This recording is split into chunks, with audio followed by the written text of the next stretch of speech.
Absolutely spectacular day at Rogers Center. The roof is wide open. It's 17 degrees on a gorgeous fall afternoon. The Blue Jays anxious to get a win here. Second game of this three-game set against the Baltimore Orioles. Orioles were a 5-3 winner last night.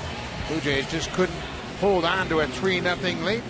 Buck Showalter's ball club has their visions on the postseason, and they need to scratch and claw for every win. Take a look at the lineups. They're brought to you by Quaker State. Real, durable oil. Nate McLeod, top of the order, followed by Manny Machado, and then Chris Davis, who hit his 50th home run last night. He's homered in 4 straight games against the Blue Jays at a .375 J.J. Hardy has a 6-game hit streak. He's at .364 with 4 doubles and 2 RBIs over that stretch, and this is a hot-hitting Orioles team right now. Yeah, great test, I think, for Esmil Rogers. He's been throwing the ball really well.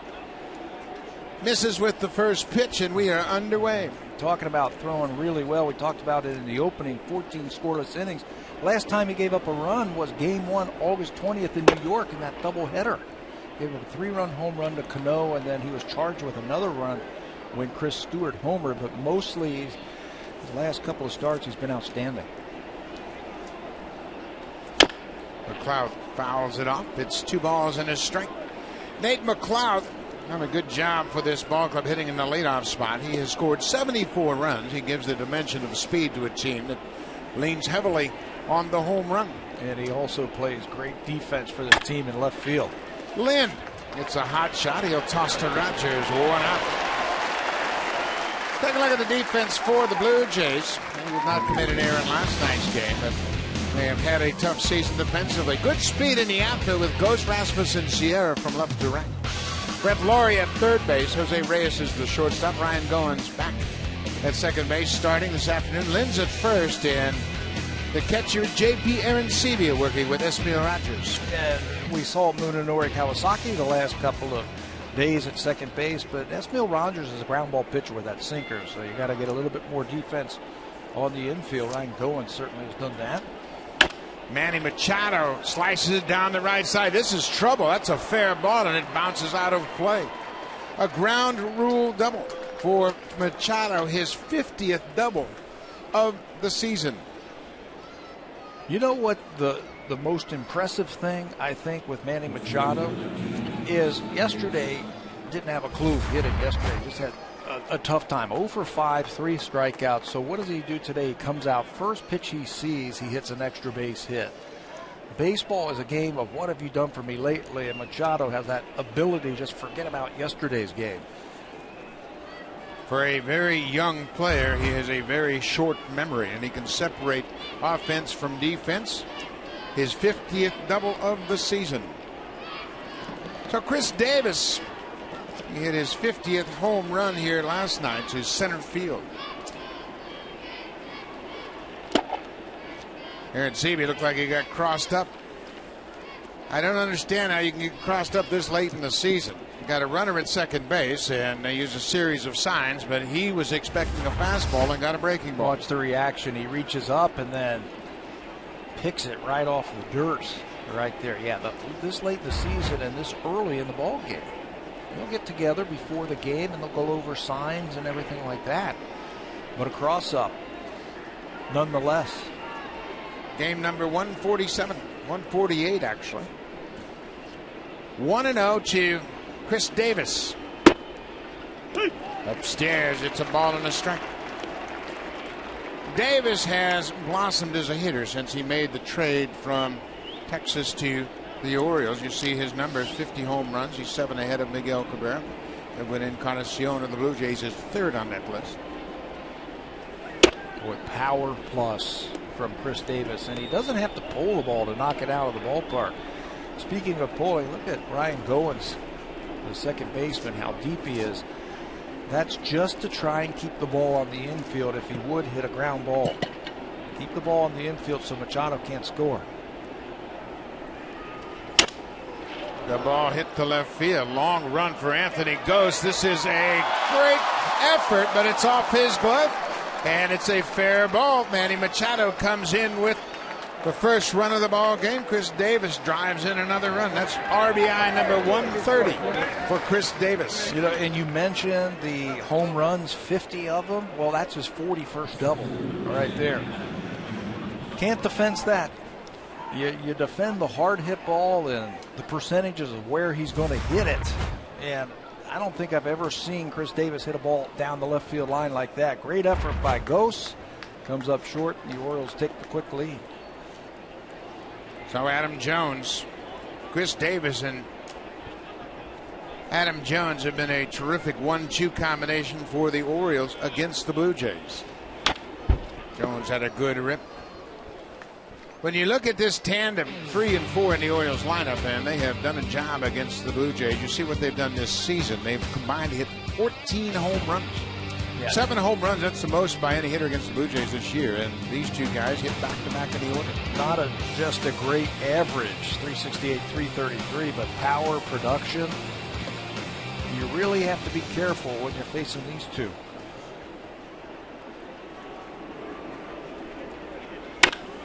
Ball is hit into the outfield. Sierra ranging back into the alley. Davis is tagging at second.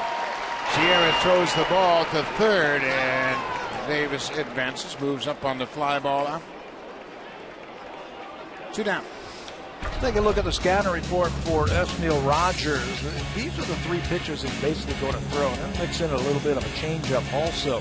His fastball's got the movement back to it. He throws that about 60% of the time. He's got to keep the ball down. When he gets in trouble, the ball straightens out when it's up. He also showed a very good slider in his last outing. He threw it front door, meaning on the inside part of the plate, and throws a lot of the Minnesota Twins right-handed hitters. I think he's got a very good breaking ball. He spins it. Nick Markakis, the right fielder, goes after the first pitch. Markakis was 1 for 4 in the game last night. For the season, he has 10 homers and 56 RBI. Chris Davis with the first RBI of the afternoon. He's at third on the fly out to right by Jones. The Blue Jays had a 3-0 lead going into the 7th. The Orioles tied it up with 3 in the 7th, scored 2 more in the 8th, and they won the game 5-3.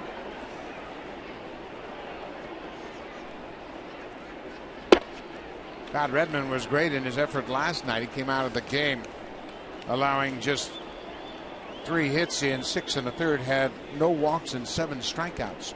Boy, he was tying them up with his fastball. They just weren't picking it up. He had a shutout going into that 7th inning. There's a strike. It's 2-2. Markakis now in his 8th season with the Blue Jays, and he's been a great addition to this organization. Former #1 pick. He's 29 years old. He won a Gold Glove in 2011. Rogers is set. Here's the 2-2. Missed down and away. J.J. Hardy is on deck, the shortstop. Save that run. Save that run over at third base. Orioles have scuffled a little bit lately, hitting with runners in scoring position. Imperative to get Markakis here.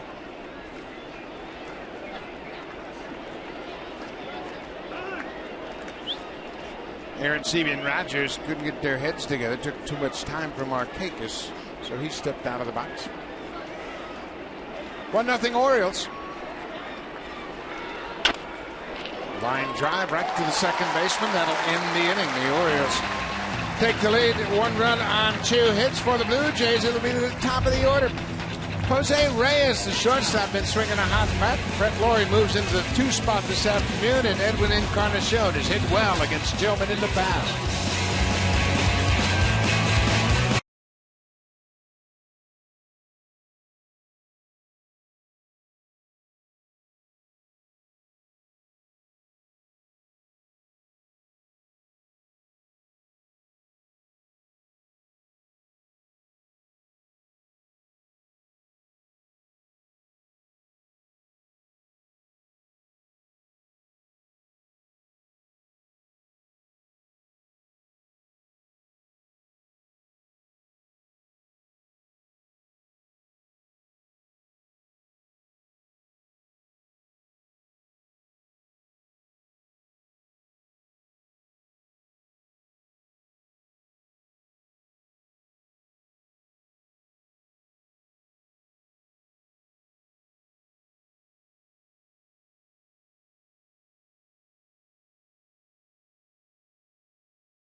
everything together today. I got the face on. I'm ready to go, and he has really sparked the top of the order. Reyes in the leadoff spot, then Laurie batting second. Edwin Encarnacion against the starter for the Orioles, Chris Tillman, has hit well, 7 for 21. He's hit a double, a home run, driven in a run. And then down in the order, Colby Rasmus. He too has hit well against the Orioles right-hander. He's 5 for 11 against Tillman. Pair of doubles, a home run, and he's driven in the pair. And they are set to take on 16-game winner Chris Tillman. Chris Tillman takes the mound on and off pitching for Baltimore over the last 4 years, and he had 16 victories coming into this season. Well, this year he has doubled that, 16-5, 29 starts. He's the ace of the staff, looks for number 17. Beat the Yankees last time, just 2 runs, 4 hits, 7 innings. At one point retired 14 consecutive batters. Blue Jays are going to see the best that the Orioles have to offer. 25-year-old Chris Tillman set for the first pitch, misses down and away to Jose Reyes. Reyes had a double in his first at bat last night. It was thrown out trying to advance to third by Adam Jones, the center fielder. And how big was that play by Adam Jones in the first inning? Could have changed the complexion of the whole ball game. No telling what happens with Jason Hamill, the starter. Reyes hits it past Davis down the right side. He's got a chance to go for 2. And he'll end up at second base with a leadoff double.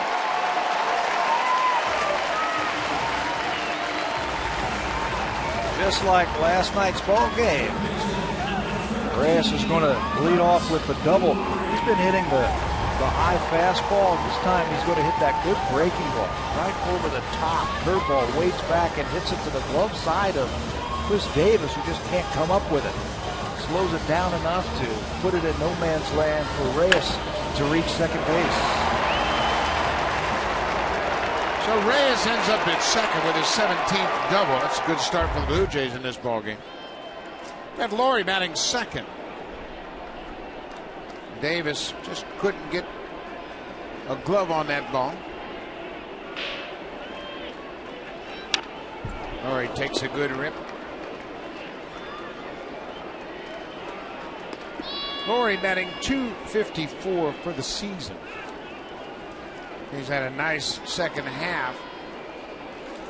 End of July, he was hitting .199, and he's picked it up dramatically.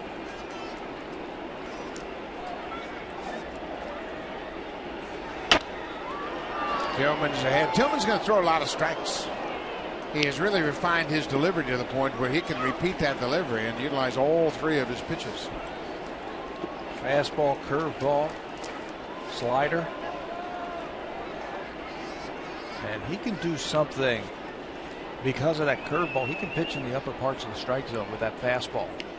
Comes right over the top.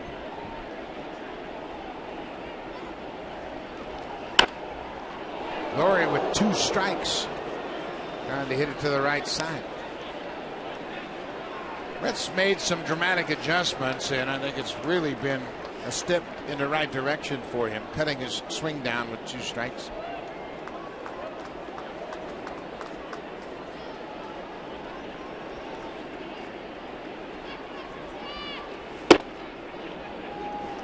Pretty good looking pitch. C.B. Buckner didn't like it, and I'm sure Matt Wieters has a question for the umpire about that last one. I think that surprised everybody at the plate. 2-strike fastball right at the knees. I think everybody was looking for that curveball.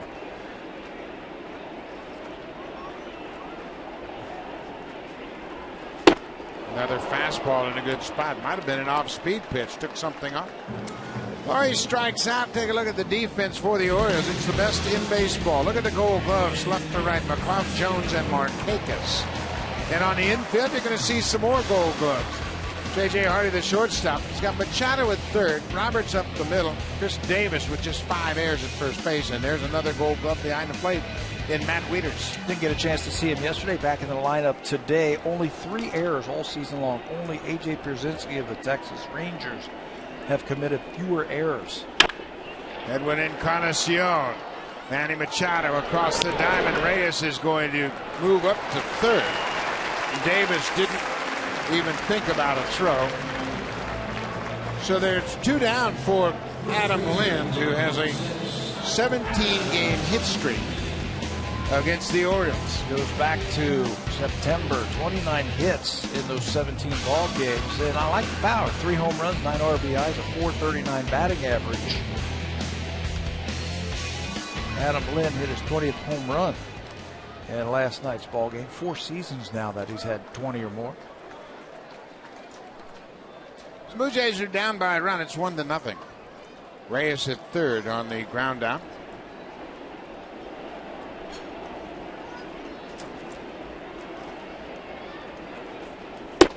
There's a first pitch off the plate outside. Lind was 2 for 4 in the game last night. His 20th home run came in the 4th inning. It was a 2-run line drive into the bullpen in right. He also had a single in the 9th. Boy, Reyes is really jockeying with Chris Tillman because the Orioles play the third baseman off the line. Reyes can get as big a lead as he wants. 2 outs. Down and away. Chris Tillman works out of the stretch even with a runner at third base, and when you think about it, his windup is very similar to a set position. He really has eliminated a lot of the extra movement.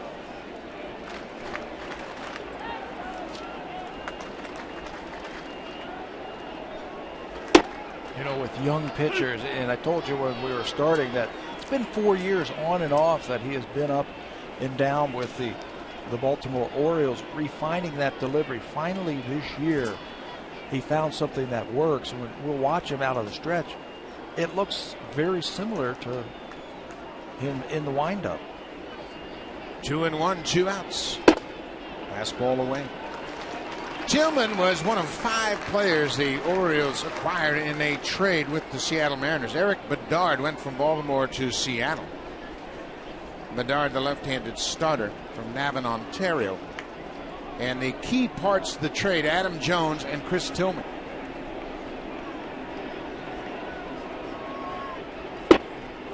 And Lind will take a walk. He didn't want any part of Adam Lind right there. Even though it was the first inning. Pitched around him, take his chance with the right-hander. Let's take a look at the scouting report for Chris Tillman. Fastball about 93, 94 miles an hour. Change curve and slider. The curveball his best pitch, a 188 average against that curveball. And I think the whole key for him this season is he is starting to understand himself and his ability to throw 3 pitches for strikes. His splits are almost the same. Lefties have hit 236 against him. Righties have hit 245. So now he's dealing with Moises Sierra. Runners at the corners, 2 outs. Sierra gets jammed on that first pitch, and look where that pitch was. Probably 10 inches off the plate inside. But Sierra took a big cut. Sierra has hit the breaking ball well. This second time up in the big leagues. He was up for a little bit last year. This year he's shown more patience, a better idea at the plate, hitting that breaking ball.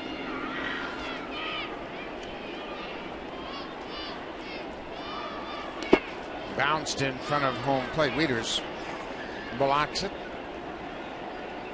Matt Wieters has caught more innings than any catcher in baseball. Start of this game, he was behind the plate for 1,086 2/3 innings. The only catcher in Major League Baseball to have more than 1,000 innings caught. Yadi Molina is next, then Sal Perez of Kansas City, Matt LeCroy, and then J.P. Arencibia.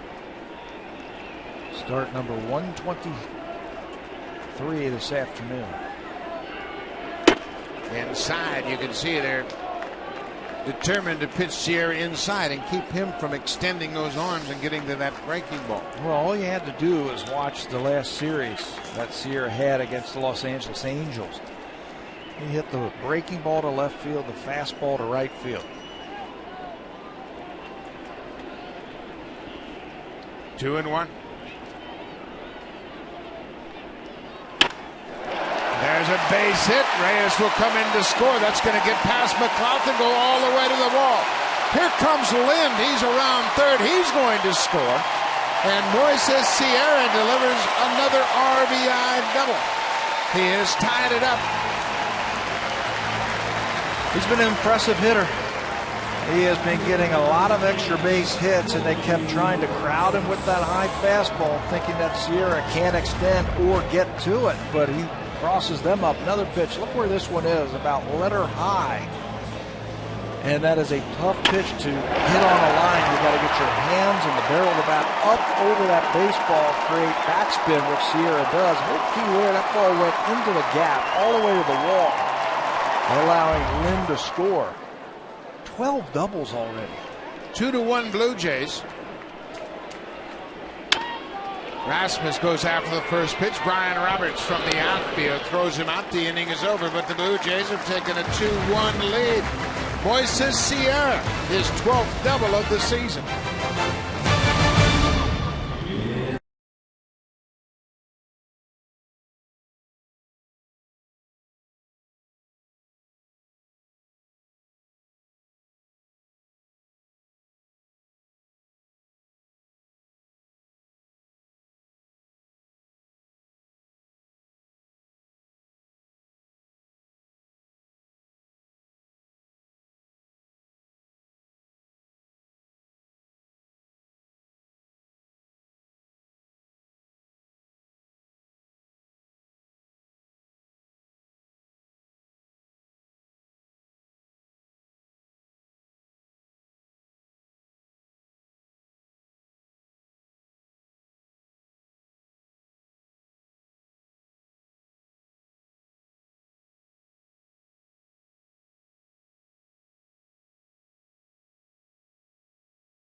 In Canadian sports, tomorrow Canada has a chance to advance to the Davis Cup finals for the first time in their history. Milos Raonic will play Novak Djokovic in the first of two singles matches tomorrow. If Raonic beats Djokovic, the Canadians will advance to the final.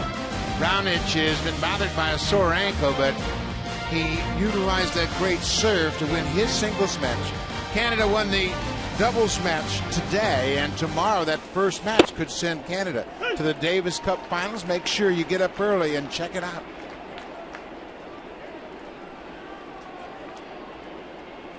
J.J. Hardy, the shortstop.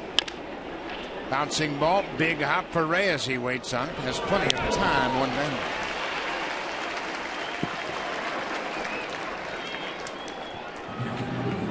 Rogers, we mentioned his last two starts have been terrific, and he used his great sinking fastball. And as you mentioned, against the Twins, he had a much better breaking ball with a lot more depth in the breaking ball than we've seen in the past.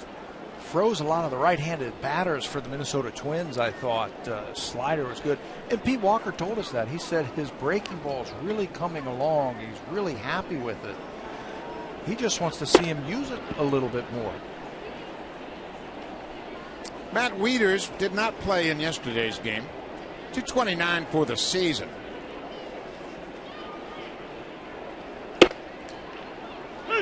Wieters, as we mentioned, catches every day, so you can expect he's a little bit beat up, but he is behind the plate and is a key part of what this Oriole team does. Calls game, calls it with great conviction. He's an anchor behind the plate defensively. His career high in batting average came in his first season at 288, just 96 games. That was back in 2009. But he's a switch hitter. I mean, what an asset to have a switch hitting catcher. That's a Gold Glove catcher, a two-time Gold Glover. Yeah, that's the thing that jumps out at you right there. He's a big guy. first of all, and he's a Gold Glove, very nimble behind the plate. He and I think Salvador Perez for the Kansas City Royals are in a class by themselves in the American League for catch, throw, call, everything you want defensively from a catcher. Then you throw in 20 home runs and 70 RBIs for Wieters. Makes him a special player. Rogers strikes him out, 2 down. Blue Jays on Sportsnet. Brought to you by the 2014 Honda Odyssey, the world's first minivan with a built-in vacuum. Honda, the official vehicle of the Toronto Blue Jays.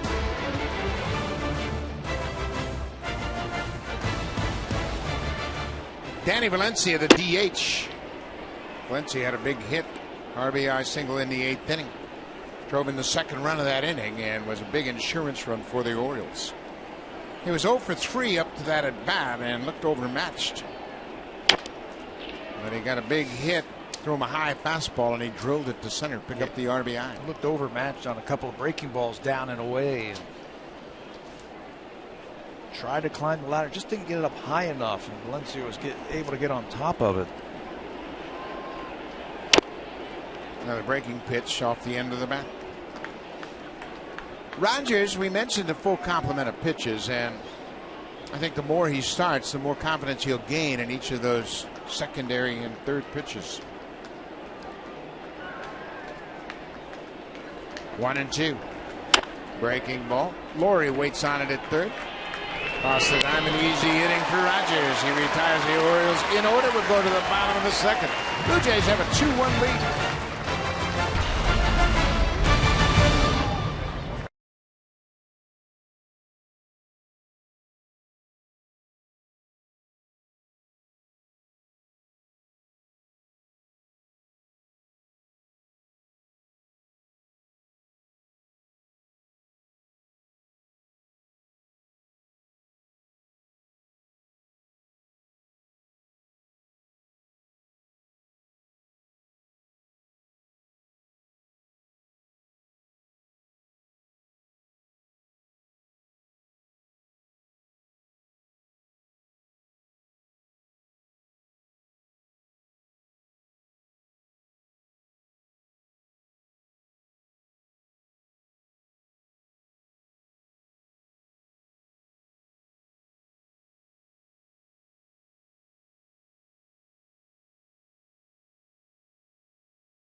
One of the best moments we've seen all summer long. This is Kelsey, and she was diagnosed with Burkitt's lymphoma at the age of 16.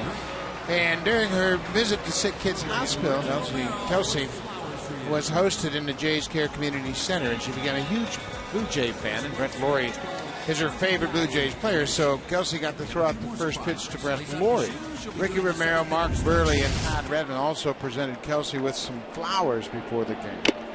Kelsey was granted the 20,000th wish by the Children's Wish Foundation of Canada, and it was a great moment before the game. You know, that was awesome, and the Blue Jays are so generous, and they do so much in the community.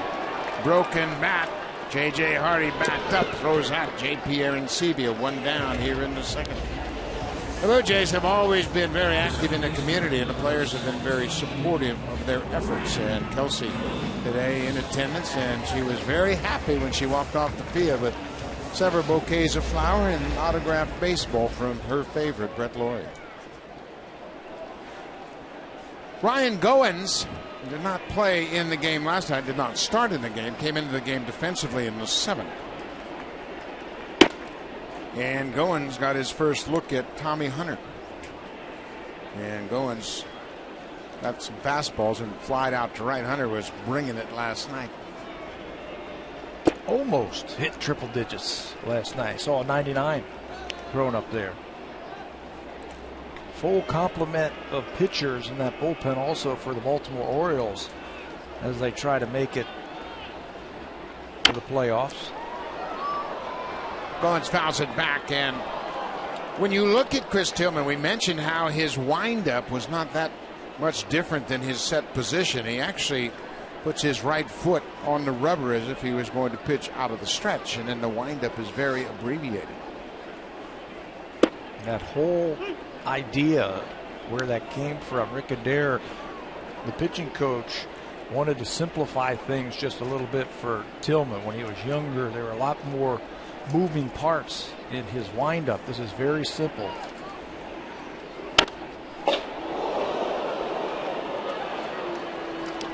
That got the attention of several Blue Jay players in the dugout, and everybody was ducking and dodging. You could see Mark DeRosa. You know, at his age, he can't move around that fast. That's why you hide behind the trainer, like he's doing right there. He said, listen, I was having a great Saturday afternoon watching the ball game, and then Ryan has to hit a foul ball into his dugout. Breaking ball, Roberts to Davis. 2 down. Let's check in with Jamie Campbell. He's got an update for us.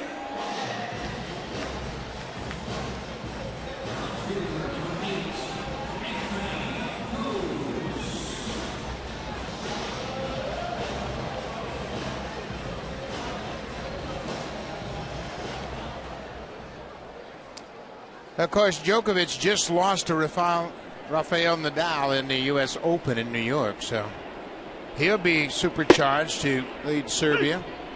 Milos Raonic, boy, what a serve he has, and it'll be a great opportunity for you. So make sure you check it out tomorrow morning. Great tennis action with a chance for Canada to go to the Davis Cup Finals.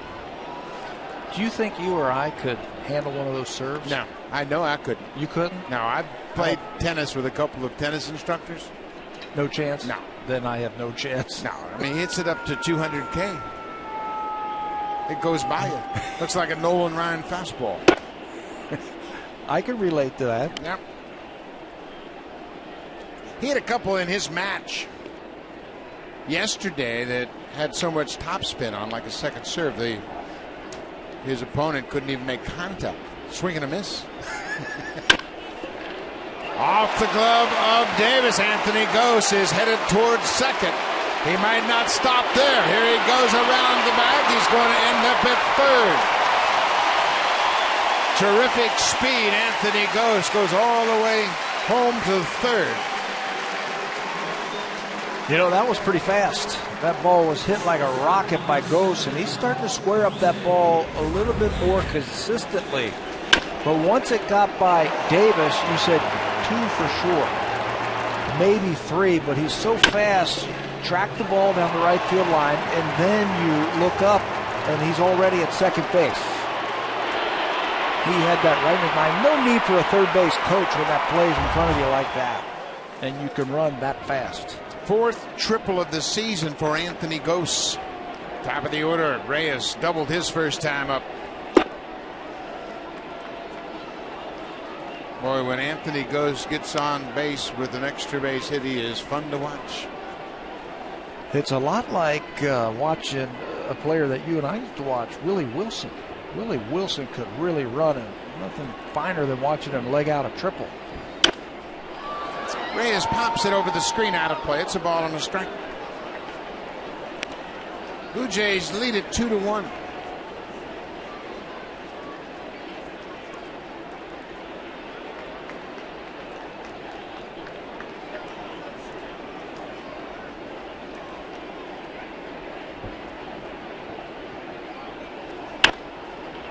Check swing foul into the seats. Well, we've already talked about Tillman's big curveball. So if you're Anthony Gose at third base, anticipate one in the dirt.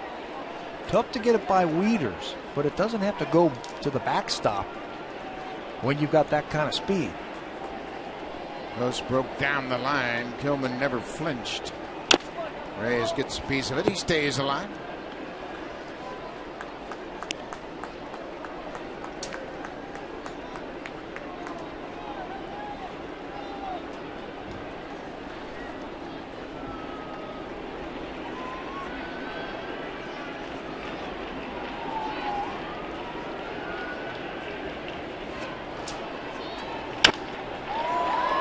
Up behind shortstop, shallow left field. McLeod comes in. The inning is over. The Blue Jays get a 2-out triple from Anthony Ghost, but he's stranded at third.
Audio funnel games pitch by pitch and enjoy in-game video highlights. The app is available on the iPhone, iPad, iPod Touch, Android, and BlackBerry Z10. Season-long subscription packages are available. Visit BlueJays.com for more details. At Bat 13 is the official app of Major League Baseball, and you better get it. There's a lot of great baseball in September. The Boston Red Sox have already beaten the Yankees 5-1, and Cincinnati has beaten Milwaukee 7-3. Homer Bailey picks up his 11th win of the season. John Lester improves to 14-8 for the Boston Red Sox. CC Sabathia again for the Yankees. 13-13. He took the loss. Brian Roberts, the second baseman. He grounds out to Reyes. Fans, if you want your baseball questions answered by our team of experts, email asktheexperts@sportsnet.ca. Keep your eye out for the Home Hardware Ask the Expert segment later on in the game. And of course, we think we have lots of baseball experts on staff, so make sure you send in your questions. We'll do our best to answer them. Nate McLeod grounded out to the first baseman his first time up.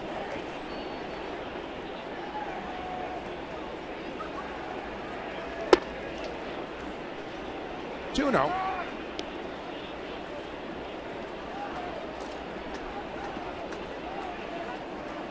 Shadows starting to become a factor here at Rogers Center. Unusual start time Saturday afternoon. Started just after 4 p.m. local time, so those shadows are going to be a problem for hitters. You can see Rogers still standing in the sunlight. The shadows are creeping in, and that ball's going to have a strobe-like effect as it comes to the plate. This has popped up. Laurie moves into foul ground. He makes the catch. 2 quick outs.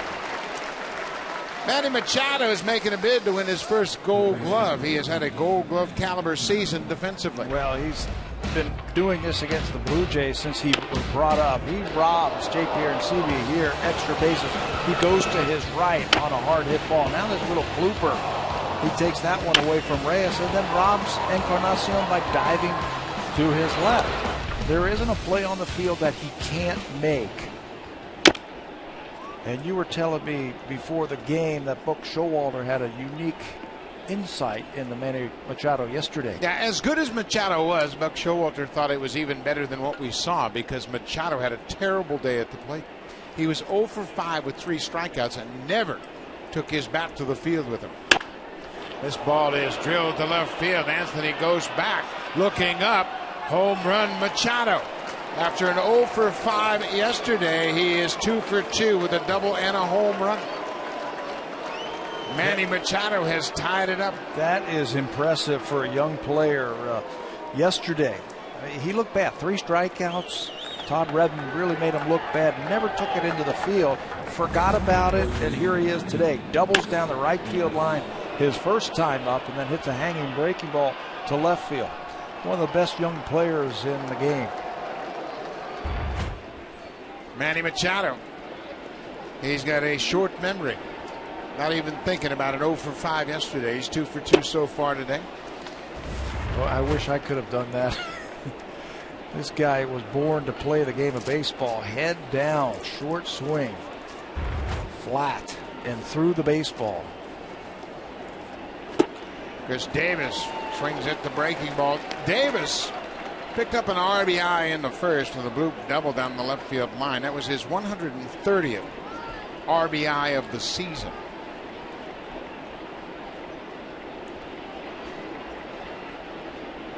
Oh, and 2. With that RBI, he becomes the 6th player in franchise history to drive in 130 or more. Going back to the St. Louis Browns, Ken Williams in 1922 drove in 155. Miguel Tejada had 150 in 2004. Rafael Palmeiro drove in 142 in 96. Jim Gentile had 141 in 61, and Moose Stolar's back with the Browns in 36 had 134, and Chris Davis is 6th on that list. Terrific season. And for those of you who say, well, yeah, he plays in a hitter's ballpark, his numbers are about identical home and road. He's done a terrific job hitting anywhere. Full count, 2 outs. Strike 3 call. C.B. Buckner brings up Chris Davis. Looked like it was a good pitch, but the Orioles have tied it on Manny Machado's 14th home run. When we come back, it'll be Brett Lawrie, followed by Edwin Encarnacion and Adam Lynn. It's a 2-2 game.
Get very interesting down the stretch. Of course, Boston has a huge lead in the AL East.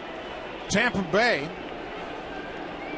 they will play later on this afternoon. They will play Minnesota tonight in Minnesota. 2 more games against the Twins, and then they go home, take on the Texas Rangers for a 4-game set. Tampa Bay is second in the East, and they're clinging to that wild card spot. Tampa Bay and Texas have the first 2 wild card spots, and then Cleveland's right on their heels. The Yankees slip back a half a game. Who would you rather be right now, Cleveland or Texas? Cleveland. I think Cleveland. Cleveland's got a favorable schedule. When you look at Cleveland's schedule down the stretch, and they're playing with a lot of confidence right now. What Cleveland has now, they finish up with the White Sox tonight in Chicago, 1 more tomorrow. Then they go to Kansas City to play 3 against the Royals. But Laurie pops it up. Brian Roberts, the second baseman, backs up. He's underneath it and makes the catch. 1 down.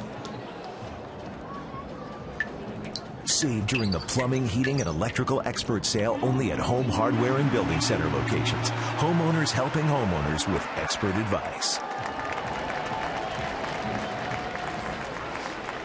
Beautiful Saturday afternoon, and people enjoying Lake Ontario. One of the great weekends as fall has arrived here in southern Ontario. Edwin Encarnacion takes a first pitch strike to finish up on the thought about the Indians. They play the Royals in Kansas City 3, then Houston, Chicago, and Minnesota. Their schedule is very favorable. 4 against the Astros, 2 versus the White Sox, and 4 more against the Minnesota Twins. Cleveland's record against those teams this season, 33-16. So they have played well against those teams. Yeah, it's going to be interesting. Encarnacion takes a close one inside. It's 1-2. Kansas City still trying to hang on. They finish up with the Tigers tonight in Detroit. 1 more tomorrow. And then, as we mentioned, Cleveland. Driven to center. Jones back. Peeks at the wall, blows a bubble, and makes the catch. You know, we've seen that before in the past from the Gold Glover. And, you know, he's not just a center fielder who can go run him down. He's a guy who can do everything. This throw in the first inning, watch this. Leadoff batter, 1 hop right on the play. And then 3 hits in the ball game. Complete player. Can hit the ball hard. 30 homers, 100 RBIs. He's stolen 13 bases. He played Gold Glove center field. All for a pitcher. 1 pitcher, Eric Bedard. At the height, I thought the Orioles did an outstanding job of trading him at the right time. His value was never going to be higher than when they unloaded him. When they made that trade, Eric Bedard came off a 13-5 season with a 3.16 ERA. He led the American League in strikeouts per 9 innings and fewest hits per 9 innings. So he was at the peak of his value. Lynn cuts through it. Adam Jones at the time of that trade was 21. Chris Tillman, who was the second key to that trade, was 19. And he had pitched a total of 166 innings in A-ball. That's it. 2 best prospects from the Seattle Mariners now join the Baltimore Orioles. And the rebuilding was on their way. Yeah, and Bedard, of course, the Orioles knew him very well, and he's never approached those numbers again. Chris Tillman has a 16-win season, and Jones has been an all-star and a 2-time Gold Glover. Plus, they got George Sherrill, who had 2 seasons of 21 saves and 31 saves. They got Cam Michelayo in the deal, who never really blossomed in the majors, but Michelayo is now the closer for Hiroshima in Japan. And Sherrill was an all-star. Sherrill was an all-star. Was it Branch Rickey who said it's better to trade a guy a year early than it is too late? He made a statement that a lot of GMs live by. Sure. Just don't hold on to him too long. Off-speed pitch, and Lynn strikes out. Good inning for Chris Steelman. 3 up, 3 down. We'll go to the fourth. It's a 2-2 ball game.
Save. Colon his 16th win. Bartolo Colon is 16-6 with a 2.73 ERA. Yu Darvish takes the loss. He drops to 12-9, despite the fact he struck out 10 more. Moises Sierra comes in and takes the fly ball off the bat of Adam Jones. You know what? I think Texas is shell-shocked right now. I think they're shell-shocked.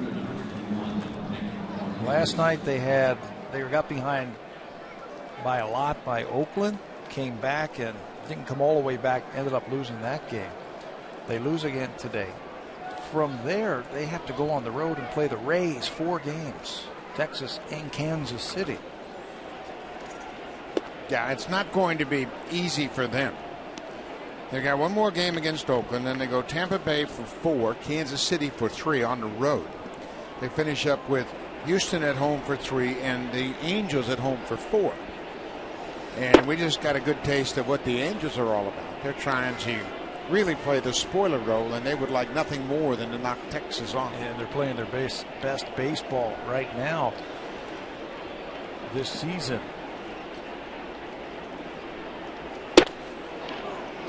Alex Rios was thrown out at third base by Yoenis Cespedes, and that ended the inning when Texas was really coming on.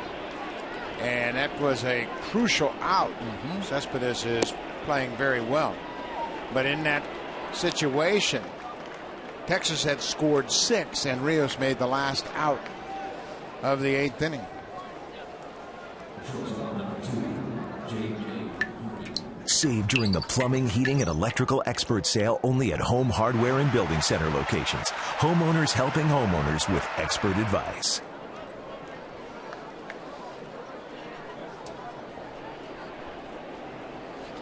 There's a young Superman saying, hey, how am I doing here? Boy, he's got a nice seat right in the front row. Junior J Saturday. Yep, big crowd. And it's a gorgeous day. You know what? Not going to be too many weekends like this the rest of the time. Fall's going to be here before you know it, and right after that it's going to be cold and wintry. Do you get the feel of playoff baseball in the air? Absolutely. That's what it feels like. How about the Washington Nationals? Washington has won 7 straight. They are 4.5 games behind Cincinnati for the second wild card spot in the National League. They have been laying in the weeds for how long? Big disappointment so far this season, and now they're making their move. Might be too late, yeah, but they are certainly playing well right now. if it was August 14th as opposed to September 14th, I'd give them a real shot. They have 2 more games against the Phillies this weekend. Then they have the Braves at home for 3, Miami for 4. Then they go on the road to finish the season. 3 in St. Louis and 3 in Arizona. Inside, it's 2-2. Gio Gonzalez goes up against Cole Hamels today. Jordan Zimmerman and Tyler Cloyd tomorrow. And then Dan Herron opens up the Braves series against Mike Minor. And how about Tanner Rourke? He's 6-0 for the Nationals. He'll go up against Freddie Garcia. Hardy lifts it high and over near the seats. Laurie with the long run. It's out of play. I tell you the team I'm concerned about. I know they're going to make the postseason, but Atlanta.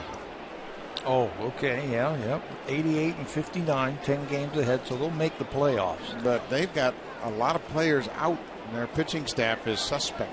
There you go. Freddie Garcia is starting for him. He's 1-1. Atlanta's got a 10-game lead. I mean, the playoffs is a foregone conclusion, but as far as advancing or going deep in the playoffs, I don't know if they're going to be able to do that. You need 3 really good hot starters, I think, in the playoffs. Right now, you don't see that from the Braves.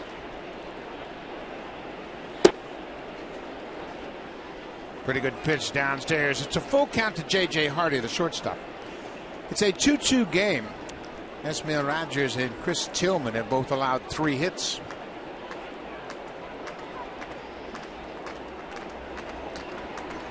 Markakis at first. There he goes. Ball is low. Ball 4. Back-to-back walks. The one thing that the Blue Jays had problems with early in the season was their starting rotation, but over the last 17 games, they've gone 10-4. Respectable ERA at 3.39, and they've held the hitters to an average under 250.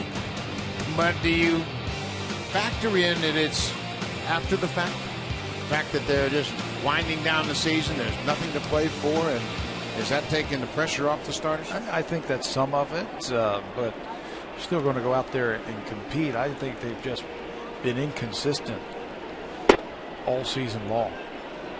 And when you get inconsistent starting pitching, you're going to get inconsistent play. And think about all the starters that the Blue Jays have used this season. At the beginning of the year, it was Dickey, Morrow, Burley, Johnson. Yeah, they have been really plagued by underperformance and injuries. There's no question about that. But when you look at the players that have started, Burley's made 30 starts. Dickey's made 31. Jay Happ's made 15. He was out with the skull fracture. Josh Johnson made 16. Brandon Morrow only made 10 starts. Redmond's made 11. Rogers is making his 18th here this afternoon. Yeah, that's what I mean. With the injuries, Jay Happ was the 5th starter. He was out. Josh Johnson was out. Brandon Morrow was out. The only 2 guys who have been consistent, I think, all season long were Burley and Dickey. Yeah. And at times, they weren't very good earlier in the year.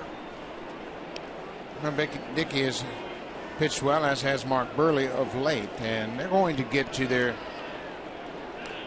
200 inning plateau. Dickey has already done that, and Burley will get there as well. But the starting pitching needs to be boosted again this offseason. 3-0.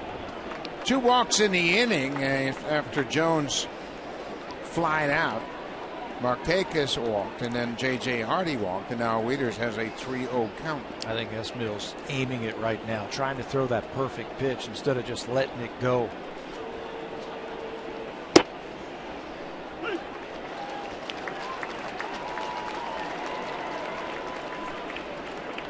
He's only given up 3 hits. Manny Machado has a double and a home run. Chris Davis has the other hit. It was an RBI double.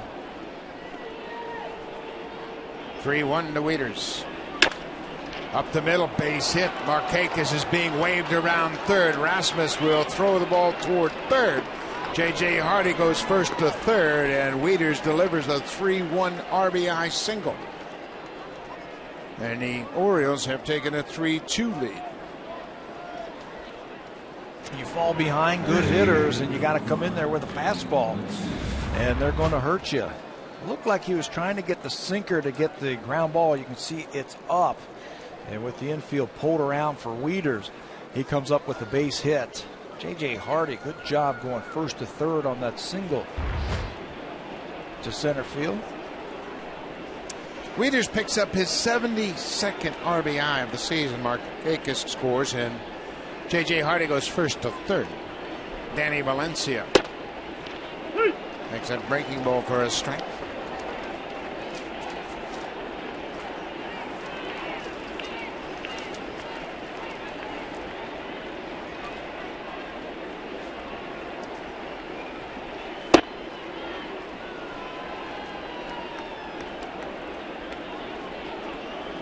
Top of the fourth inning, the Orioles have taken the lead 3-2.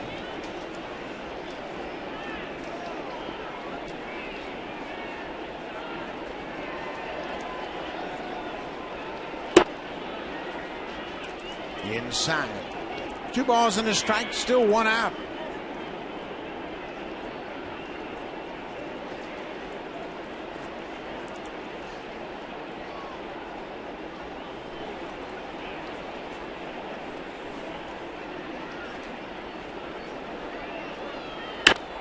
Valencia fouls it back.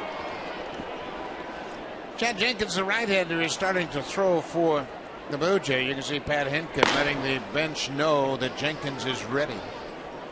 Henkin on the phone in the background. 2-2. Rogers has given up 4 hits this afternoon. That's the total number of hits he gave up in his last 2 starts. Valencia waves at that breaking ball and strikes out. 3rd strikeout for Rogers. There's that breaking ball that's been so good his last couple of starts versus the right-handers. It's a tight breaking ball in a good spot. Valencia has been a hot hitter. Buck Showalter says, I'm going to stay with him, even though I have other guys on the bench that can match up against a right-handed pitcher like Rogers. I'm going to go with the hot hand. Big strikeout. Brian Roberts, the second baseman. Grounded out to short his first time up. He takes a strike, another breaking ball. Back-to-back walks have cost Rogers here in the 4th. Nick Markakis, a 1-out walk. He's come around to score. Hardy's at third. He too walked. 0-2.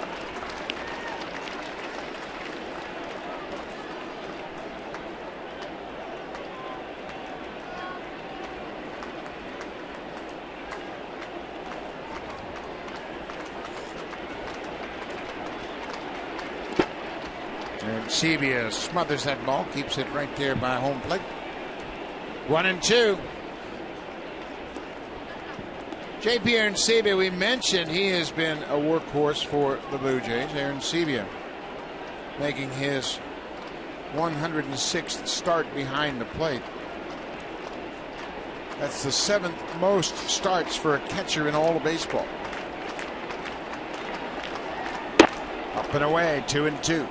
Well, we didn't see this at all from Esmil Rogers over his last couple of starts, where that ball fires way out of the strike zone. Look where it is on pitch tracks, that number 4 pitch.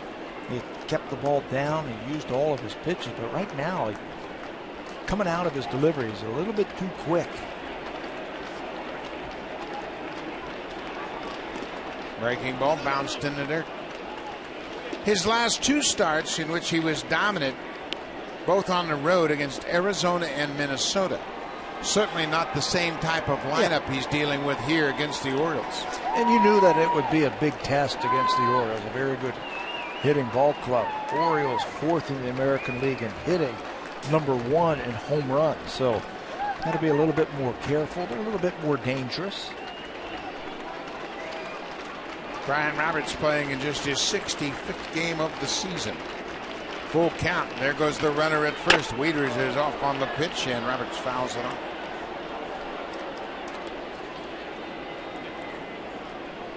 Waiters picked up the RBI with a single to center. He knocked in Nick Markakis.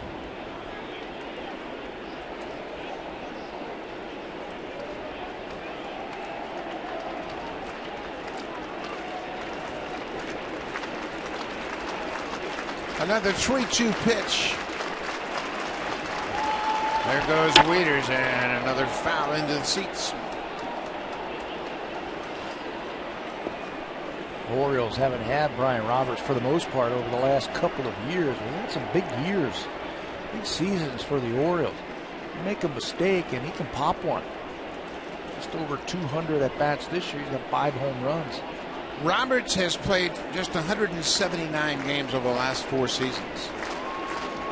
That's the length of his contract. He signed a 4-year contract and has played just 179 games over the span of that 4-year deal. Another payoff pitch. He went around. He strikes out. Aaron Sabia will throw to first to end the inning.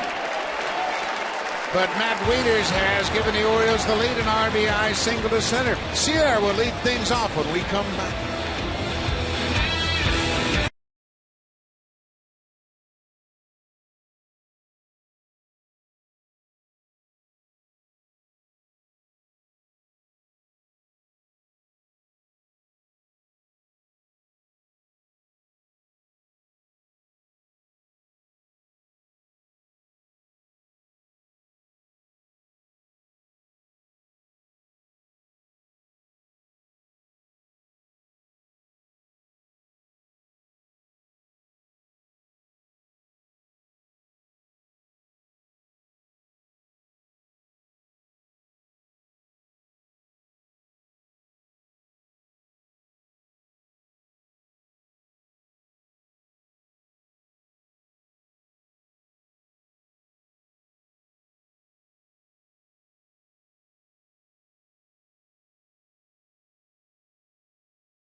See the future of Canadian baseball right here at Rogers Center, September 20th through the 24th.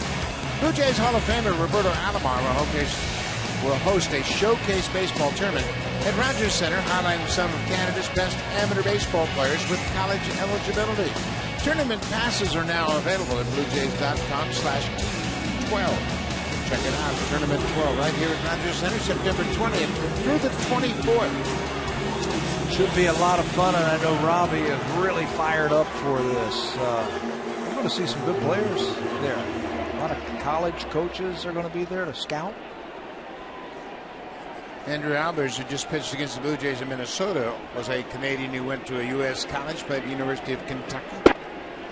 Same with James Paxson, who made his major league debut a few days ago for the Seattle Mariners. Left-handed pitcher from B.C. UK? Went to UK? Yep. Bottom of the 4th. We asked Buck Showalter why Chris Tillman was all of a sudden much better. And he gave us 3 reasons. Well, he said, first of all, he was able to start commanding his pitches a little bit better, and his changeup is finally better. And he said, if you command 1 pitch, you can win. You command 2 pitches at the big league level, you're going to be able to compete. You command 3 pitches at the big league level, you're going to dominate. And that is what Tillman has been doing this year. Sierra pops out to the first baseman. Now it's time for a BlackBerry sneak peek stat of the game. Brought to you by the new BlackBerry Z10 and Q10, built to keep you moving. Has to do with Kobe Rasmus this afternoon, and his on-base plus his slugging average has gone up the last 3 seasons. You can see 11, 12, and now 13 up to 821. And he says it's the adjustments that he is making. He is a veteran now, and he understands himself. He's made some changes physically at the plate, how he holds his hands, and in-game changes also, and adjustments. And you can just see that for players right around their 26th, 27th year in the big leagues, 27th year, but not in the big leagues. He's been around now for a few years. He's making the move. Brian Roberts backhands it and throws Rasmus out. 2 down. Takes a while. You can have great physical talent. You can catch the league off guard your first season. Then the league will adjust to you in your second season. And you've got to counteract those adjustments in your third and fourth season. And Rasmus has done that. This is his third season in the American League now. And when you get to be about year 27, and you've been in the big leagues for about 3 or 4 years, that's when you start the height of your physical ability. And so he's just heading into his prime right now, I think. J.P. and Seabee grounded out the shortstop his first time up. Manny Machado waits for it at third base. Easy inning for Chris Tillman. We'll go to the 5th. Now it's time for a Blue Jays Central update. Here's Jamie Campbell and Greg Zahn in the Blackberry Broadcast Studio.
Chairs in the TD Comfort Zone. Our guests from the Children's Hospital Foundation of Saskatchewan, courtesy of TD.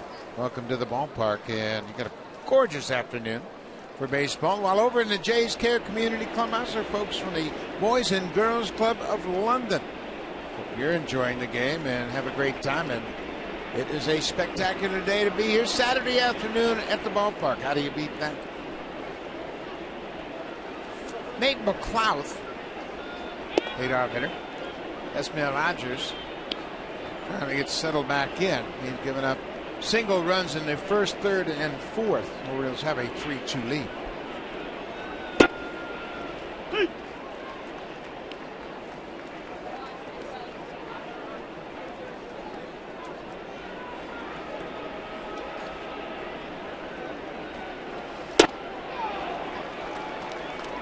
One and two. You know, one of the reasons why this Oriole team is a little bit tougher, there's no easy spots in this lineup for Esmail Rogers to take a breath and say, okay, I got through that middle. Now what do I do? Arizona, there was the pitcher spot, and he could take a little bit of a breath. And Minnesota, they're not as deep as the Orioles offensively. This one here, you got to just compete all the way through. McLouth fights it off and sends it down the left side. Well, that's life in the East. You live in the American League East, every lineup is stacked. You're going to have to work your way through it. And that's the conversation we had yesterday. If you're going to build a ball club, you got to sit down and say, okay, how are we going to beat the teams in our division? You got to do it with tight defense like the Orioles, or you got to dominate with pitching like Tampa Bay. There's a good breaking ball, and McLaughlin is caught looking at strike 3. That's 3 straight strikeouts for Esmail Rogers. All of them on breaking balls. Told you his breaking ball's an interesting thing. Walker thinks he spins it probably as better than anybody on this staff. Dropped it right in there that time. Manny Machado's had a good start to his day. He doubled and scored in the first, hit a solo home run in the third. Machado's double was his 50th double of the season.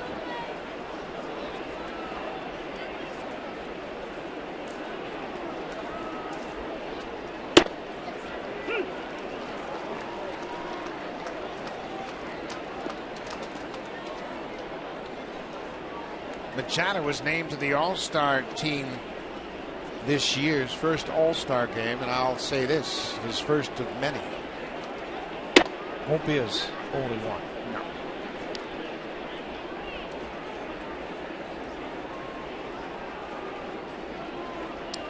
One ball, 2 strikes, 1 out.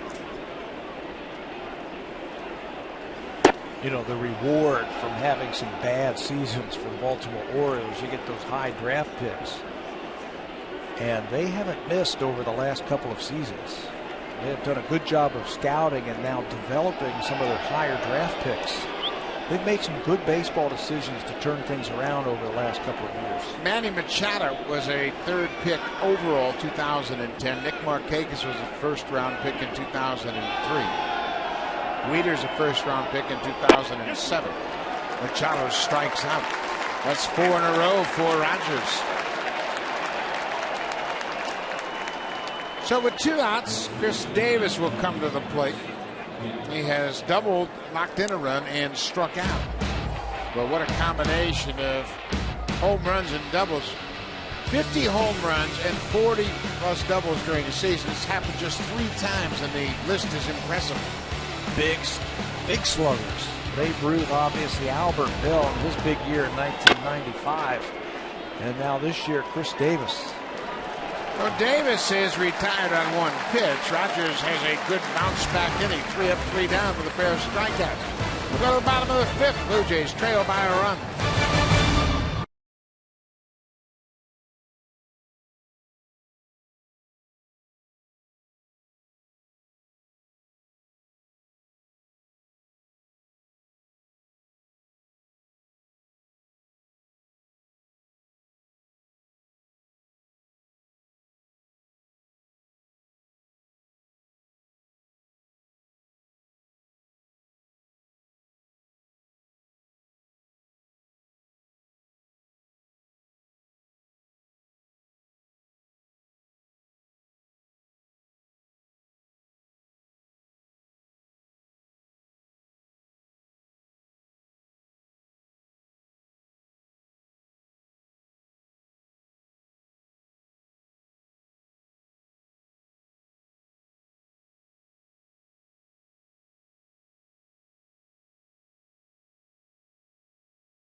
As a Blue Jays season ticket holder, you'll always be able to get the best seats at the best price. You'll be invited to exclusive events and receive special club benefits.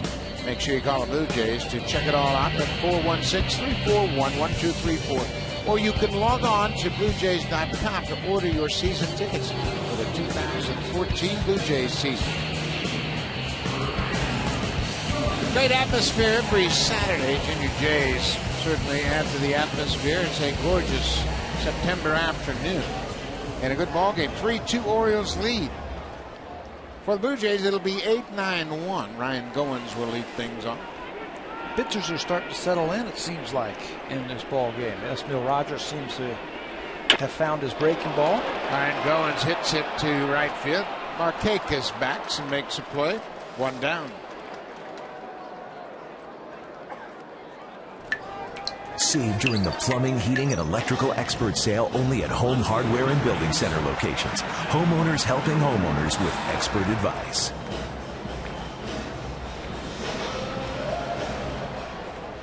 Chris Tillman has retired 8 straight, and we talked to Buck Showalter about how he thinks a pitcher dominates a lineup, and he has a pretty clear-cut idea what it takes. Yeah, we started talking about this a little bit last inning, and for Chris Tillman, it's that third pitch and the ability to command all 3 of those pitches, and that's how you pitch.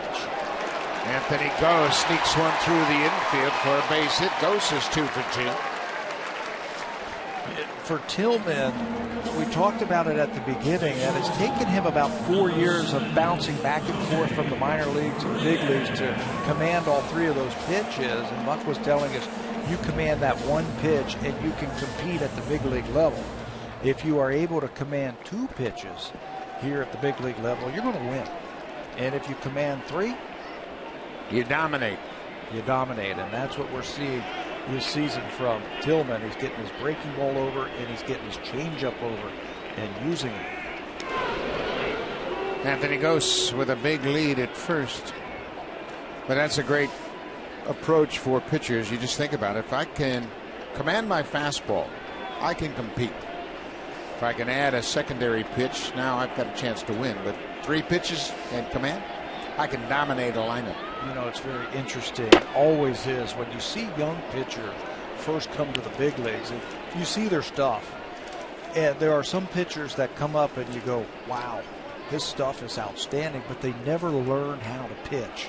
And they're always right around that 500 mark because their stuff is so good. But the guys who don't have that type of stuff, but they learn how to pitch, those are the all-stars. Yeah, and year in and year out all-stars, the guys like Mark Burley.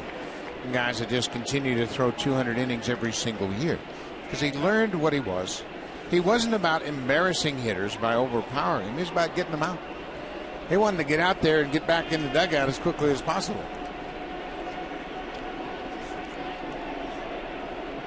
One and one.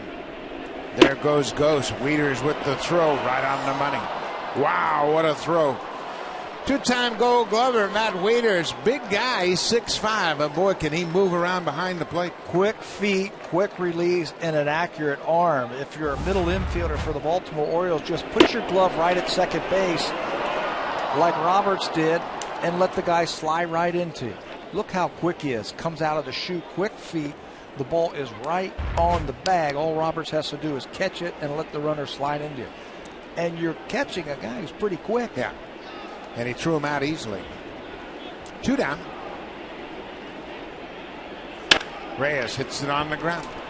J.J. Hardy. Easy inning. Defense once again picking up Chris Tillman. We'll go to the 6th, and here comes the Home Hardware cleanup crew, brought to you by Natura. Home Hardware's exclusive line of safe, environmentally friendly cleaning products.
tomorrow.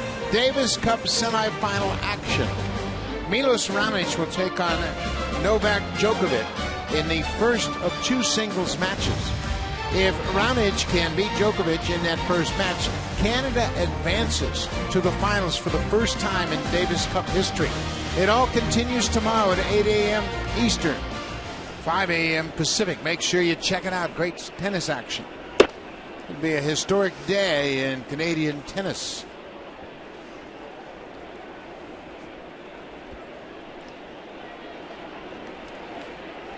Adam Jones has flied out to right twice.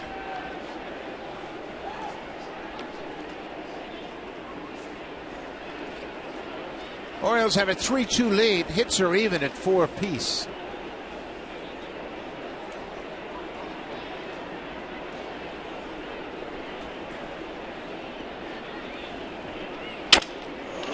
Broken bat. That's down the left side, and that's going to fall fair and bounce over the wall for a ground rule double. It sounded like Jones broke his bat. It hit inside, but he was strong enough to keep it fair and hit it one hop out of the ballpark. I guarantee you he broke his bat. That thing was shattered as Rogers got in there with that pitch. Inside, you can see the bat just shatter in his hands. But he keeps it fair, and look how far he hits it with that broken bat. Right off of the warning track and out of play for a double. Adam Jones loves hitting against the Blue Jays. His 34th double starts things off for the Orioles here in the 6th.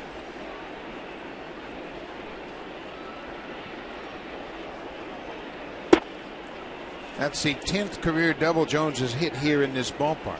Nick Markakis has gone 0 for 1. He walked and scored in the 4th. 6 extra base hits now by both of these teams. 5 doubles and a triple. Rogers is going to try and keep the ball away from Markakis.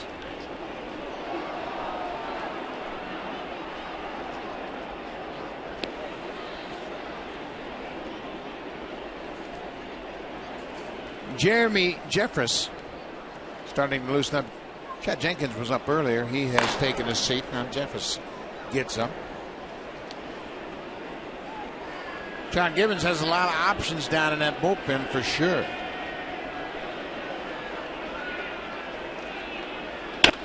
Bouncing ball. Reyes will look at Jones and go to first.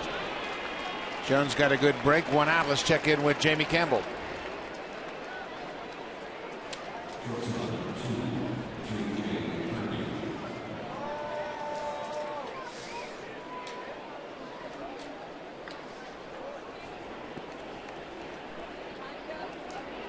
Joey Votto's had another great season for the Reds. Homer Bailey picks up his 11th win of the season. Aroldis Chapman went an inning in the 3rd, struck out 4 to pick up his 36th save. Blue Jays play the infield in, trying to keep it a 1-run game. J.J. Hardy, the shortstop. This is where you see these veteran hitters make adjustments in these situations. Ground ball, or he knocks it down with a backhand, and he's not going to have a play. Brett Lawrie kept it on the infield, knocked it down, and then when he went to get it, he couldn't come up with a handle. It'll be an error on Lawrie. Tough play. As a tough play, that's called an in-between hop to your backhand, and you can't really practice those plays. They're just one of those athletic plays that you have to make. You have to have quick hands and good hand-eye coordination. And ball popped off the heel of Laurie's glove. Had a shot at Hardy if he comes up with it with the bare hand initially, but he doesn't. But he keeps the double play in order. That's the 11th error of the season for Brett Lawrie. Matt Wieters had an RBI single his last time up. Lawrie would love to get a ground ball off the bat of Wieters right here and start a double play. Yeah, you want that next ball hit right at you. Right after you boot one, give me that next one.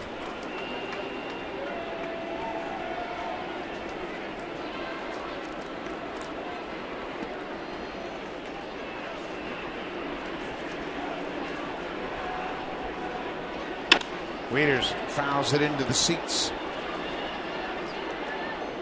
Wieters really hasn't delivered with runners in scoring position overall for the season, batting just .232.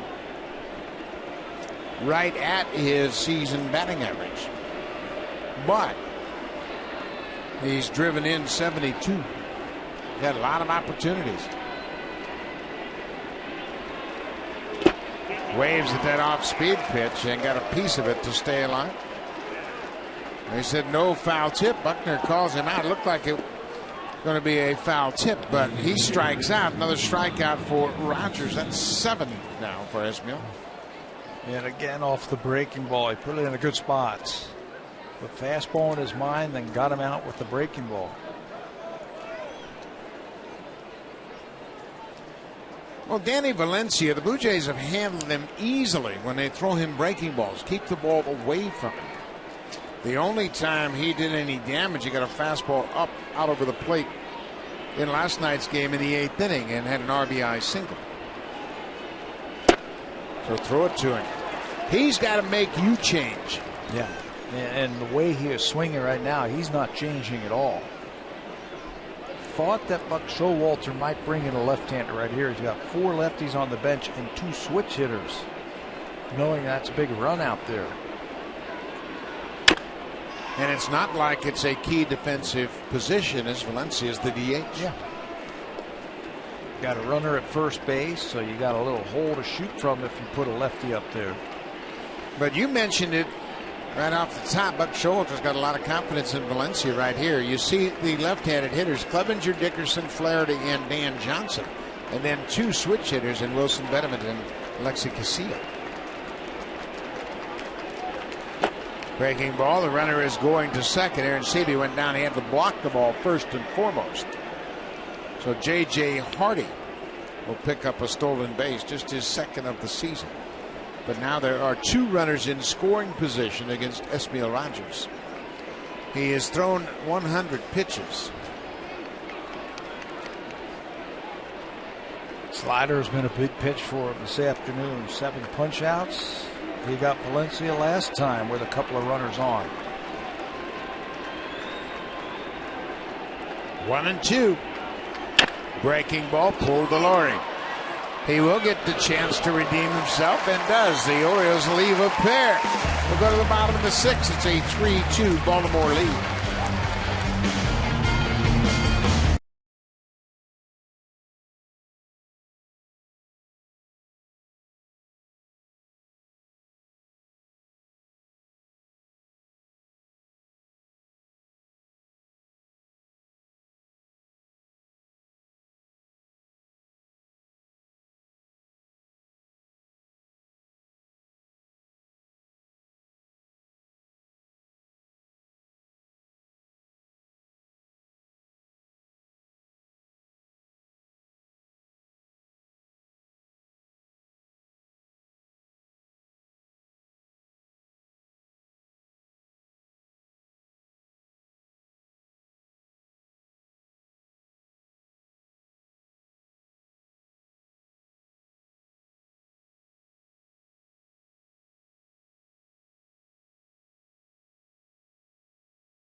Is a proud partner of the Toronto Blue Jays. Matt Wieters, one of the better throwing catchers in the American League, 31.5% base stealers he has caught this year, and you won't find a better throw than this. Right on the bag. Ryan Roberts, all he has to do is catch it and let that runner slide right into him. Smooth move of the afternoon. Wieters as we mentioned at the start of the show, has caught more innings than any catcher in baseball. This is his 123rd start of the season, and he's still going strong. A great throw. He's picked up an RBI single this afternoon. Blue Jays need to get something going against Chris Tillman. Laurie fouls it off.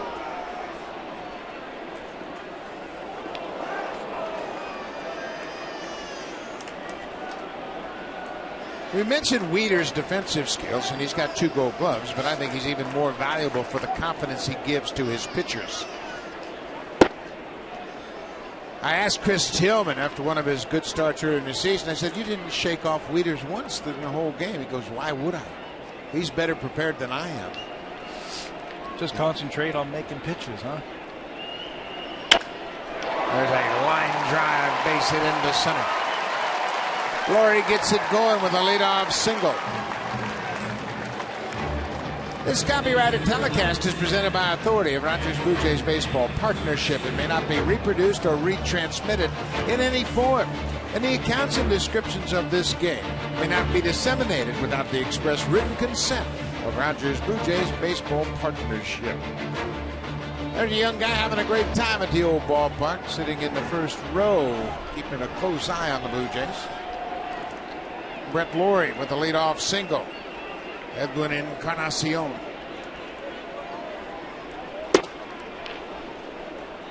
Edwin hit a sharp grounder to Manny Machado in the first. He flied out to center field in the third.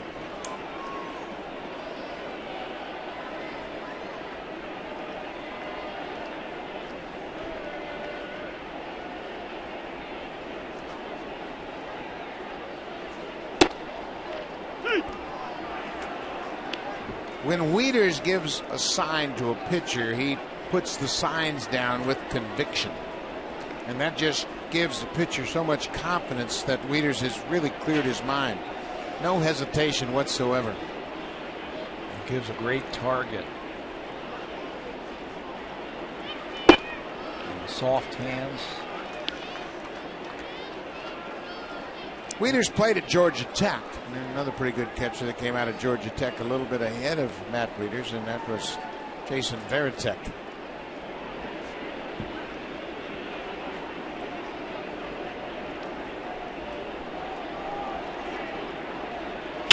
On the ground, Machado at third.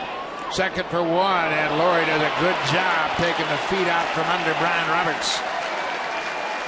Brett Laurie did a good job. He stayed low. Nothing wrong with that slide. He made sure Roberts couldn't turn the double play. Boy, that looked like a double play written all over it. Edwin hits the ball sharply at Machado, but if not for Brett Laurie, it's going to be a double play. Right after he goes right into the bag and gets Roberts. Aggressive slide. It's late. Dangerous on both ends, on Brett Laurie and Brian Roberts, but it's a clean slide.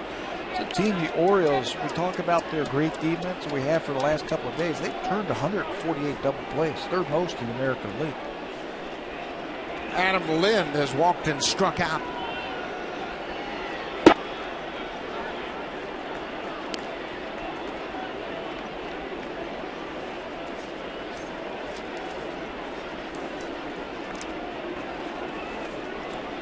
Lind looking to extend his personal hit streak against the Orioles to 18 games.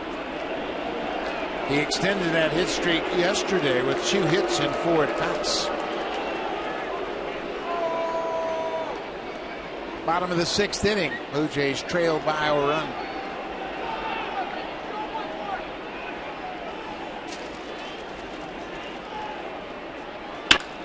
Hot shot. Hardy steps on the bag. This will be a double play, and they get out of the inning. Tillman has completed 6 innings at Rogers Center, looking for his 17th win.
Pitching for the Blue Jays will be Jeremy Jeffress, making his 5th appearance of the season. And Jeffress has shown better command since he's rejoined the Blue Jays. He had one appearance early in April and then was sent back to the minor leagues. In his last appearance a couple of days ago, was really bringing it. His fastball was just exploding towards home plate. Just 2/3 of an inning last time out with a strikeout. He possesses a big arm, and he's just learning his craft as a pitcher. Misses with that first pitch off the plate. Brian Roberts, the number 9 hitter. He's over 2 with a strikeout.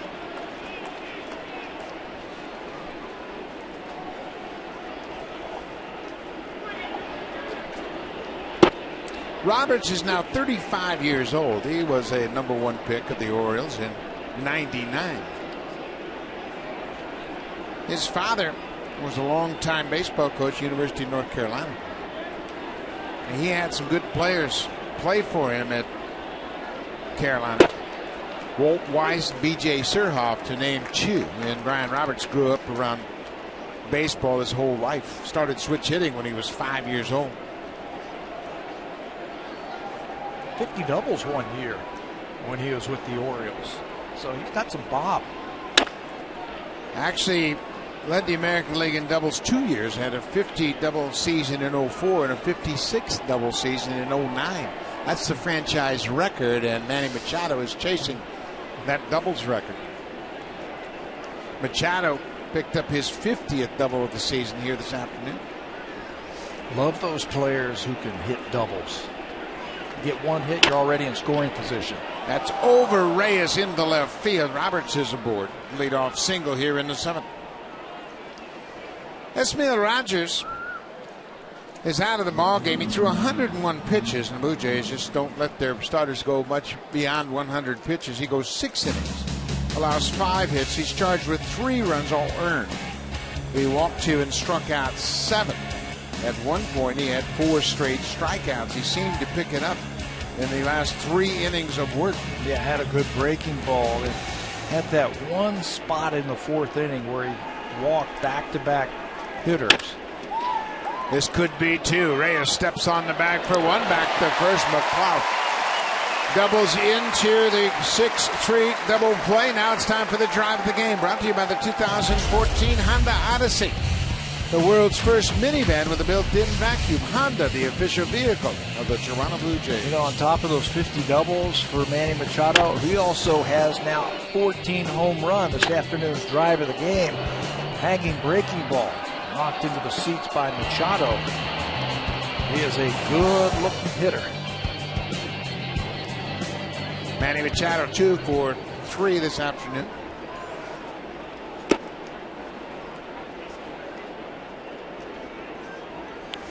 Machado's hitting in the perfect spot at this point of his career.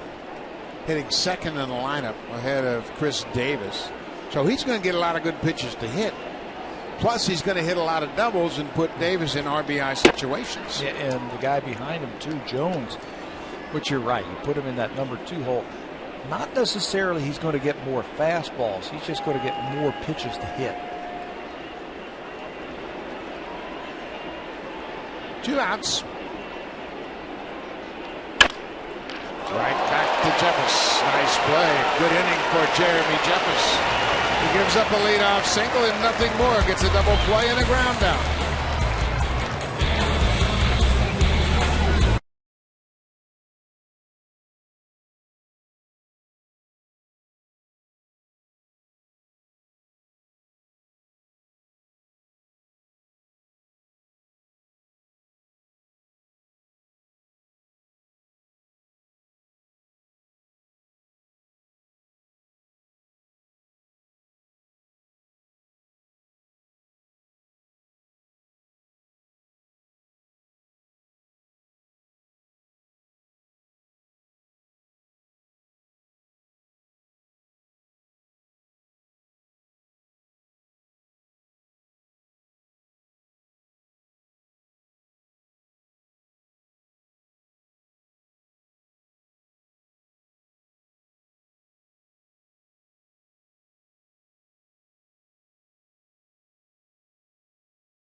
fans always sing "Okay Blue Jays," and that is Kelsey, who threw out the first pitch today. Kelsey is a Children's Wish Foundation cancer survivor, and she got to throw out the first pitch this afternoon to her favorite player, Brett Lawrie. And then she got to lead the fans in the "OK Blue Jays" song in the middle of the seventh, and it's been a great day for Kelsey as she was met by Ricky Romero, Mark Burley, Todd Redmond, and Brett Lawrie, and had her picture taken and was presented with a bouquet of flowers, and it's got to be a great day for Kelsey. I love her number, 20. Number 20,000. 20,000. There's that 1,000 at the bottom. That represents the 20,000th wish. That was her wish, and it was granted by the Children's Wish Foundation of Canada.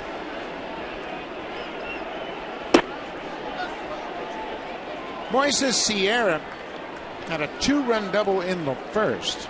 How many Blue Jays runs since then? Chris Tillman has held the Blue Jays in check. Pushed him back with an inside pitch.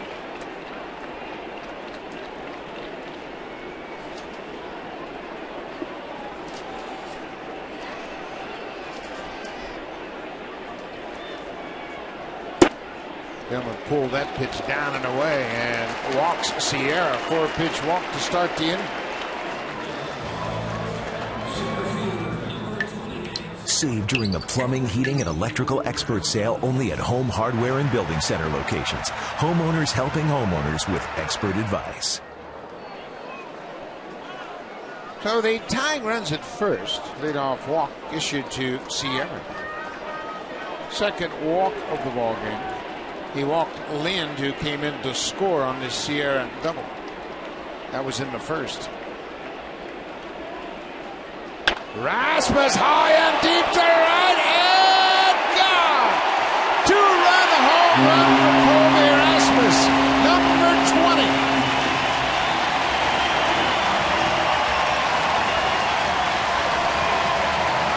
Colby hasn't missed anything except a month of games, but he comes right back. A couple of hits last night, his 19th home run, and this afternoon a couple of ground outs before he hits that home run.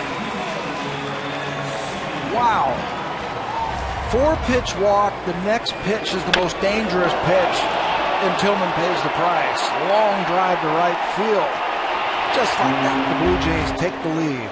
Rasmus homered in last night's game, and here he hits a 2-run homer. Well, he made a great point.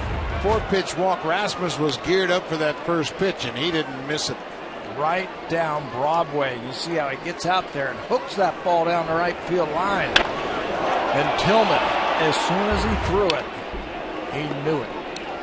Third 20-homer season for Rasmus in his career. He hit 23 for St. Louis in 2010. Had 23 last year with the Blue Jays. How about that? You miss a month.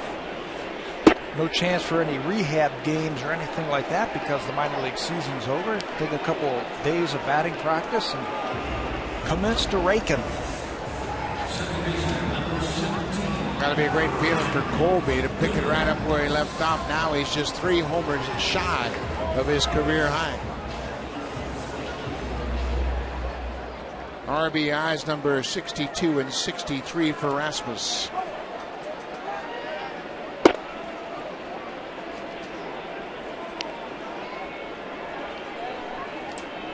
Ryan Goins 0 for 2, ground out on a flyout.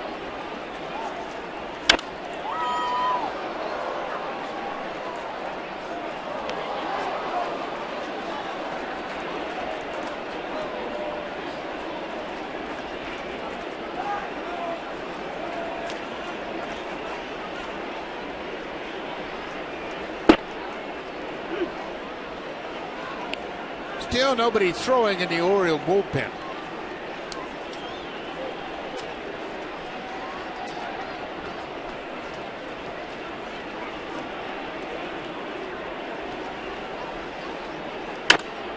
Tillman stays alive. Tillman's their horse. There's nobody better in the bullpen right now the way he is throwing. Just made that one mistake after that 4-pitch walk. Buck Showalter knows that he's their number 1 guy. You got to leave him in there.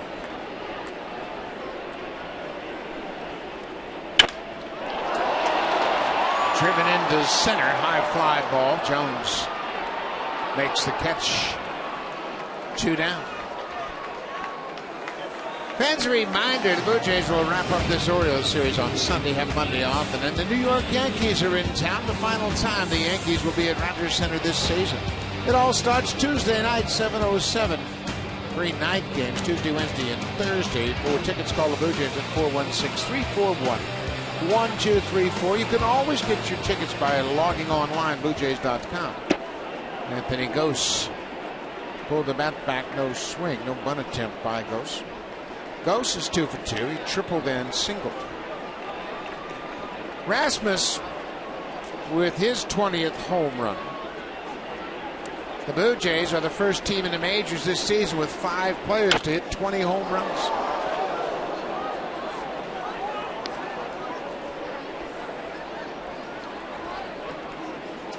Munenori Kawasaki, just in case he's got to come into the game, they want to make sure he's good and loose. Played 2 days in a row. He's an Iron Man. Well, he needs a little work on his point right there on his head. He is so much fun, you know, around the batting cages. He's a great teammate. 1-2, Anthony Gose. That ball bounced about 3 feet in front of Gose. He was just able to get out of the way of it.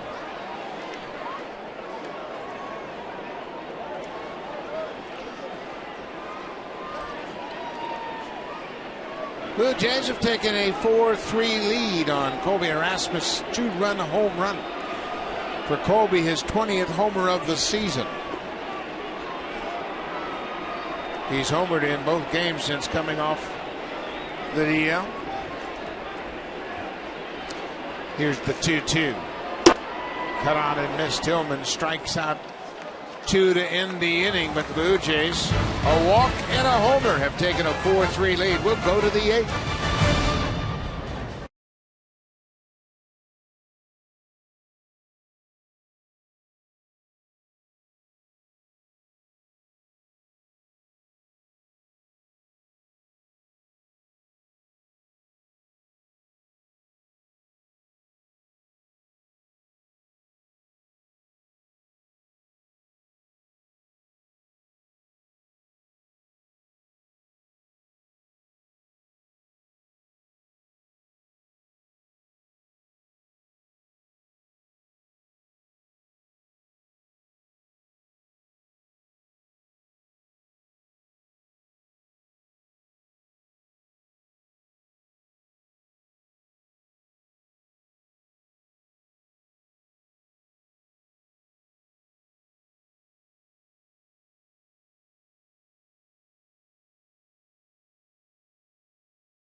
Here in the 8th, and he has homered in 4 straight games against the Blue Jays, and all of the pitches in the same area, out and away from Chris Davis. Yeah, just take note where those pitches are.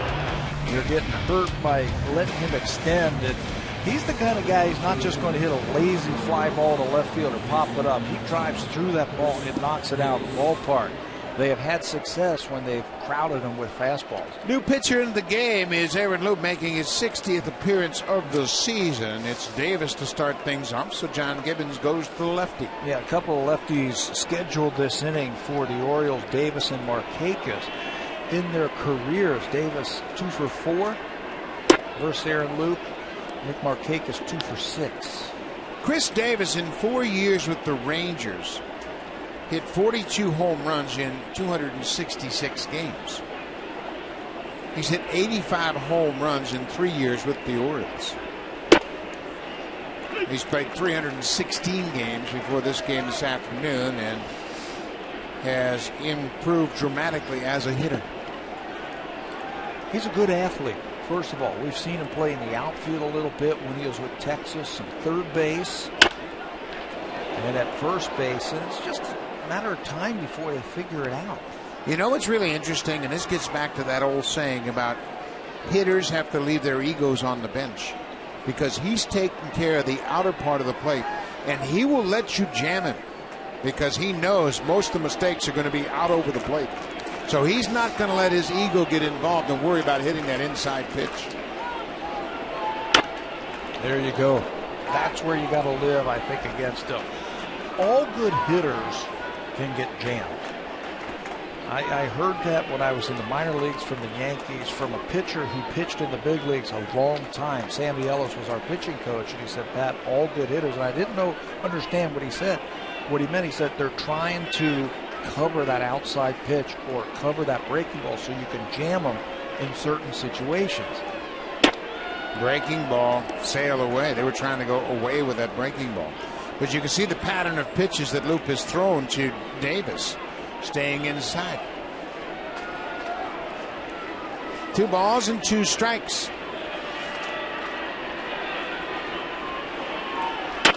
He gets it in on his hands. A weak grounder to short. Reyes throws him out. Great pitch by Luke. Good play by Reyes, and they get the desired results. They retire Chris Davis. Jose had to come a long way for that one to record the out. They were on the shift. First the pitch by Luke.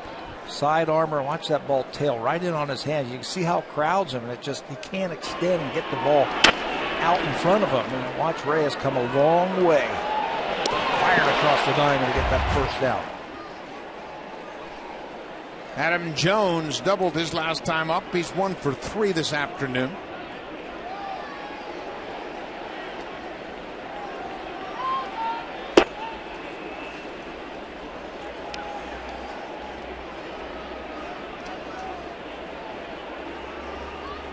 Right now, Jones is looking for 1 pitch. Something that he can drive. He's had a couple of at-bats against Aaron Luke. A couple of hits, one of them a home run. So, yeah, you're right. He's looking for something out in front.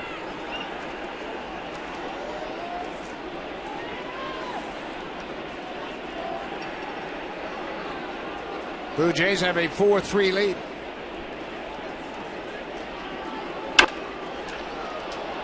Foul off. Adam Jones for the season has driven in 100 runs. This year against the Blue Jays, coming into this game, a .368 average with 7 home runs. Off-speed pitch. Boy, that has been bread and butter for Aaron Luke. That changeup has really elevated his game.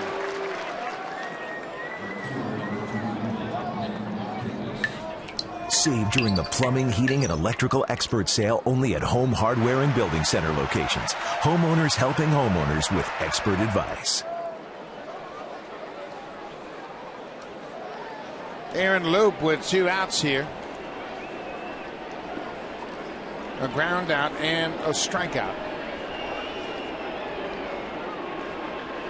You Markakis. mentioned that changeup from Aaron Luke. That has been the equalizer, I think, for him. Fastball 93. Good breaking ball. But that third pitch, just something else that the hitter has to contend with. Well, you have to honor his fastball because it is good. It's a firm fastball and a tough delivery. So once you realize you got to get the head out for that fastball, that changeup really becomes effective. Yep. And that's something that he has worked on. It's something that he has incorporated, and he's not afraid to throw it to the lefty. Here he falls behind 3-0. J.J. Hardy is on deck, and he's a home run threat. will probably, if he loses Markakis, not have a chance to face J.J. Hardy. Markakis takes the 4-pitch walk. So Hardy will come to the plate. At the same time, John Gibbons has already made the call to the bullpen. Neil Wagner, the right-hander, will come into the ball game. The tag runs at first, 2 outs. We're in the top of the 8th. Wagner on to face J.J. Hardy. The Blue Jays have a 4-3 lead.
Neil Wagner comes on with 2 outs and a man at first. He's making his 34th appearance of the season, and he's got that strikeout pitch. And of course, with Hardy at the plate, this is a big at bat.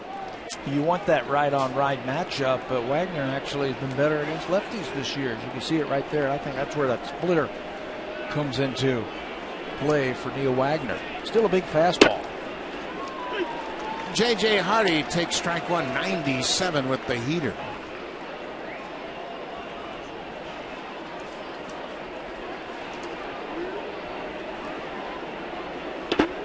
In the dirt, gets away from Arancibia, but Markakis stays put at first. Nick Markakis drew the walk.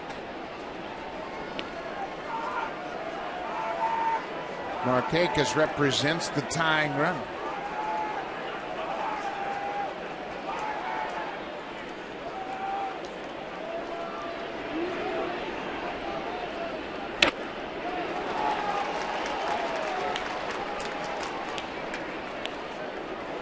One and 2. Wagner trying to finish off the inning. Loop started the inning, got a ground out and a strikeout. Then he walked Markakis. Then the call to the pen for Wagner. Another ball in the dirt. Arancibia did a good job on both those pitches, making sure that Markakis didn't advance to second. He softened it up, didn't he? Got over there. Got over in front of that ball and just knocked it down. Sal Fasano, the catching instructor, making notes about that last pitch in the dirt. 2 balls, 2 strikes, 2 outs. Base hit to right field. Off the end of the bat, Markakis makes the turn. Sierra will throw it back into second. First and third, 2 outs. J.J. Hardy keeps the inning alive.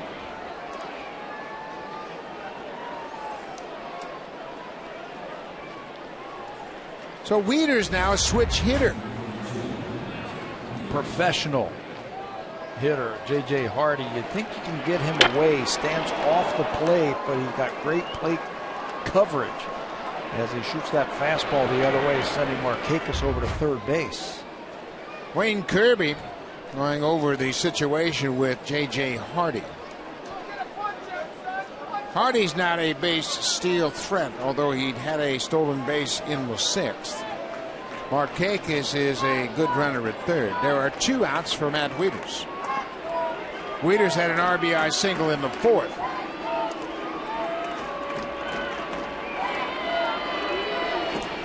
Takes one down and in.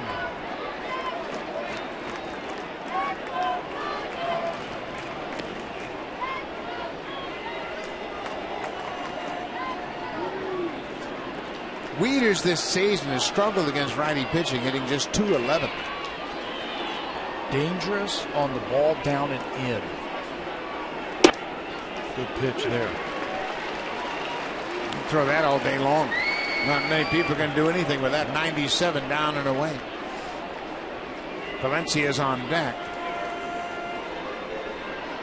Wieters has got 1 for 3 with a pair of strikeouts. They wanted it inside. It ran all the way down and away. Got on top of that one a little bit too much and drove it down and away, just under the strike zone.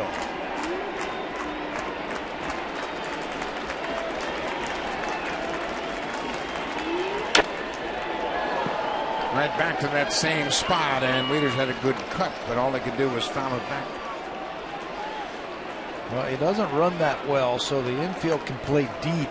And Ryan Goins at second base, he can't get any deeper than where he's playing.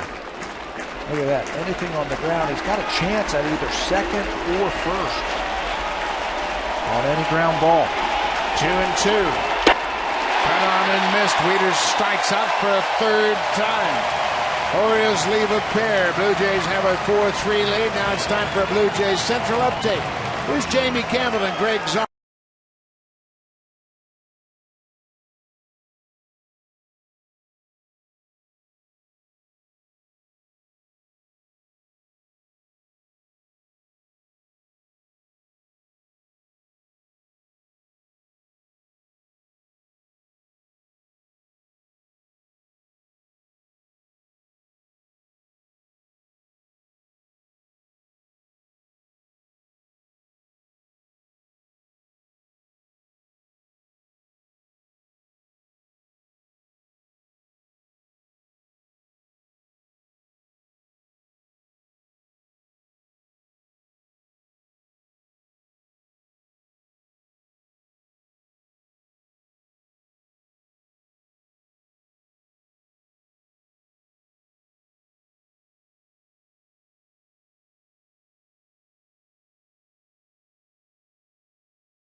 Net New Orleans at Tampa Bay, and a big one, the battle of the Mannings. How about Denver at the New York Giants? Peyton Manning goes up against his little brother Eli at the Meadowlands in New York, right here on Sportsnet. It all begins at 4 p.m. Eastern tomorrow. That's 1 p.m. Pacific on Sportsnet.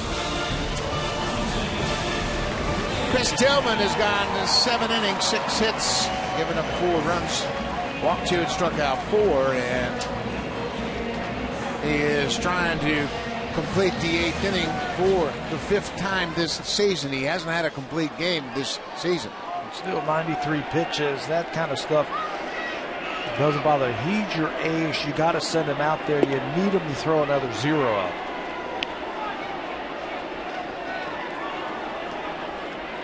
Jose Reyes doubled and scored in the 1st.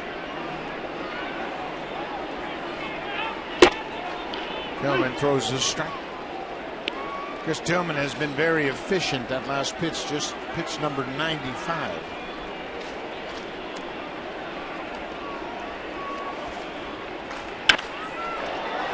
Fly ball into right field. Markakis gives way to the center fielder, Adam Jones, 1 down. Casey Janssen, the closer, loosening up.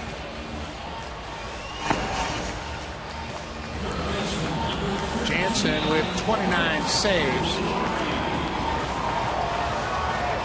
The Blue Jays have lost the first 4 games on this homestand.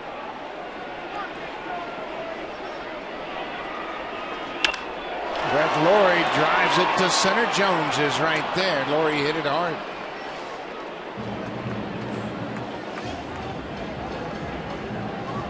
Laurie 1 for 4 this afternoon. Edwin Encarnacion, he's 0 for 3. He'll bat with 2 outs.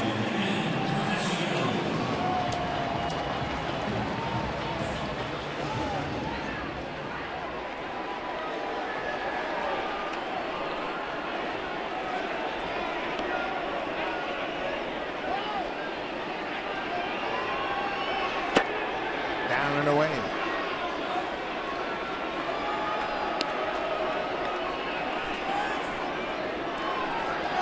Chris Tillman has given up just 6 hits, but Blue Jays have a 1-run lead. He's now given up 30 home runs this year. I told you that he'll pitch at the top of the strike zone, and he can with that fastball as it comes right over the top. But he'll give up his home runs. He's aggressive. He throws a lot of strikes.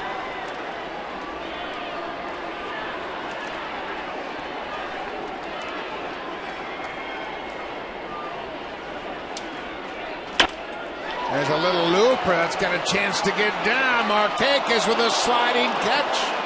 The defense shines again for the Orioles. Markakis takes away a base hit from Edwin Encarnacion. We'll go to the top of the 9th. The defense has been outstanding throughout this series. Markakis with a sliding catch to end the 8th. Top of the 9th. Blue Jays up by a run. Here comes Casey Janssen.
For Canada in tennis, Milos Raonic will take on Novak Djokovic in the first of 2 singles matches.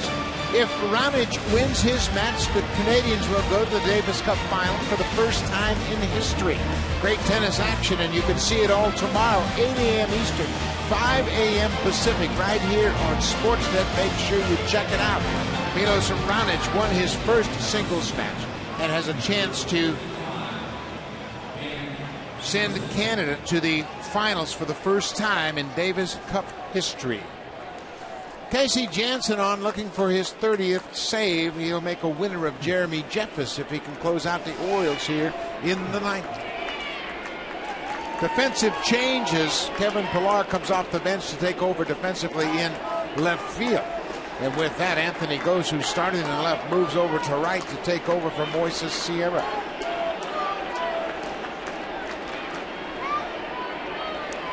Dan Johnson is pinch hitting for Danny Valencia. Johnson spent most of the year in the Yankees AAA system. Those are his numbers for his career. He's hit 56 Major League home runs.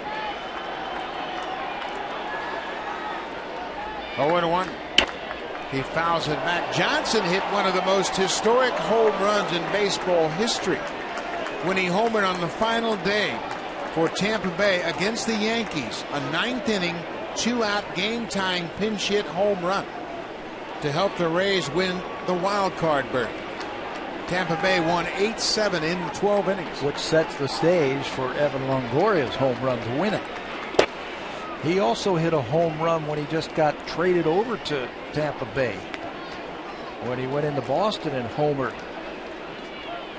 a couple of seasons before that. Hit an extra inning game-winning home run at Fenway Park. 1-2. Off-speed pitch. Johnson strikes out. No dramatics this time for Dan Johnson. Casey Jansen's curveball is going to get him right on top. Look at the spin and the movement that Jansen gets with that curveball. He showed him everything until he got to 2 strikes. Everything fast and hard, and then pulled the string with that curveball. Brian Roberts, 1 for 3.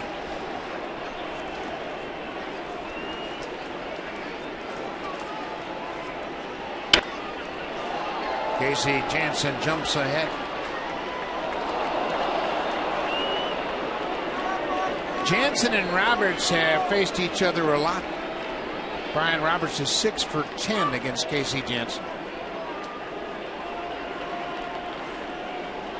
Of course, a lot of those at-bats came when Jansen was a starter and Roberts was playing, and we mentioned he hasn't played much the last 4 seasons. He's been out a lot over the last 4 years. Jansen last worked 4 days ago.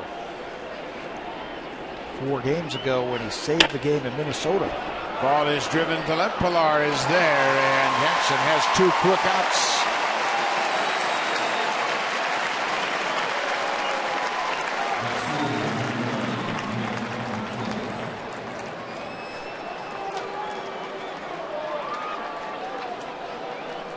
Nate McLeod, the leadoff hitter, is 0 for 4.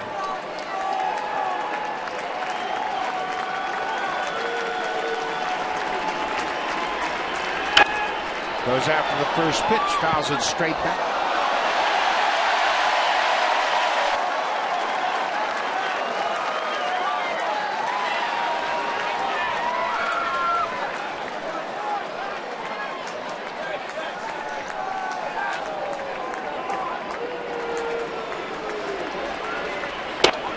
Upstairs. Not a bad idea right there. Jack Morris with the catch on that last foul ball. That's why you heard the fans cheering for him.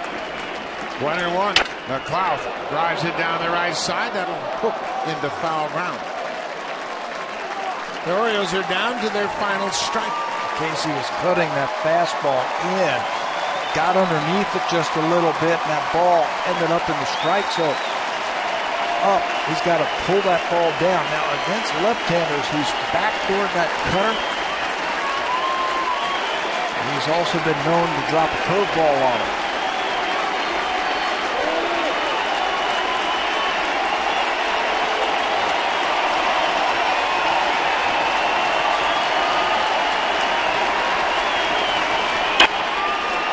Base hit into center field.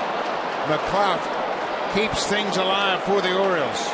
That high breaking ball right out over the plate, and he's aboard. Boy, they just won't go quietly, the Orioles. A lot at stake.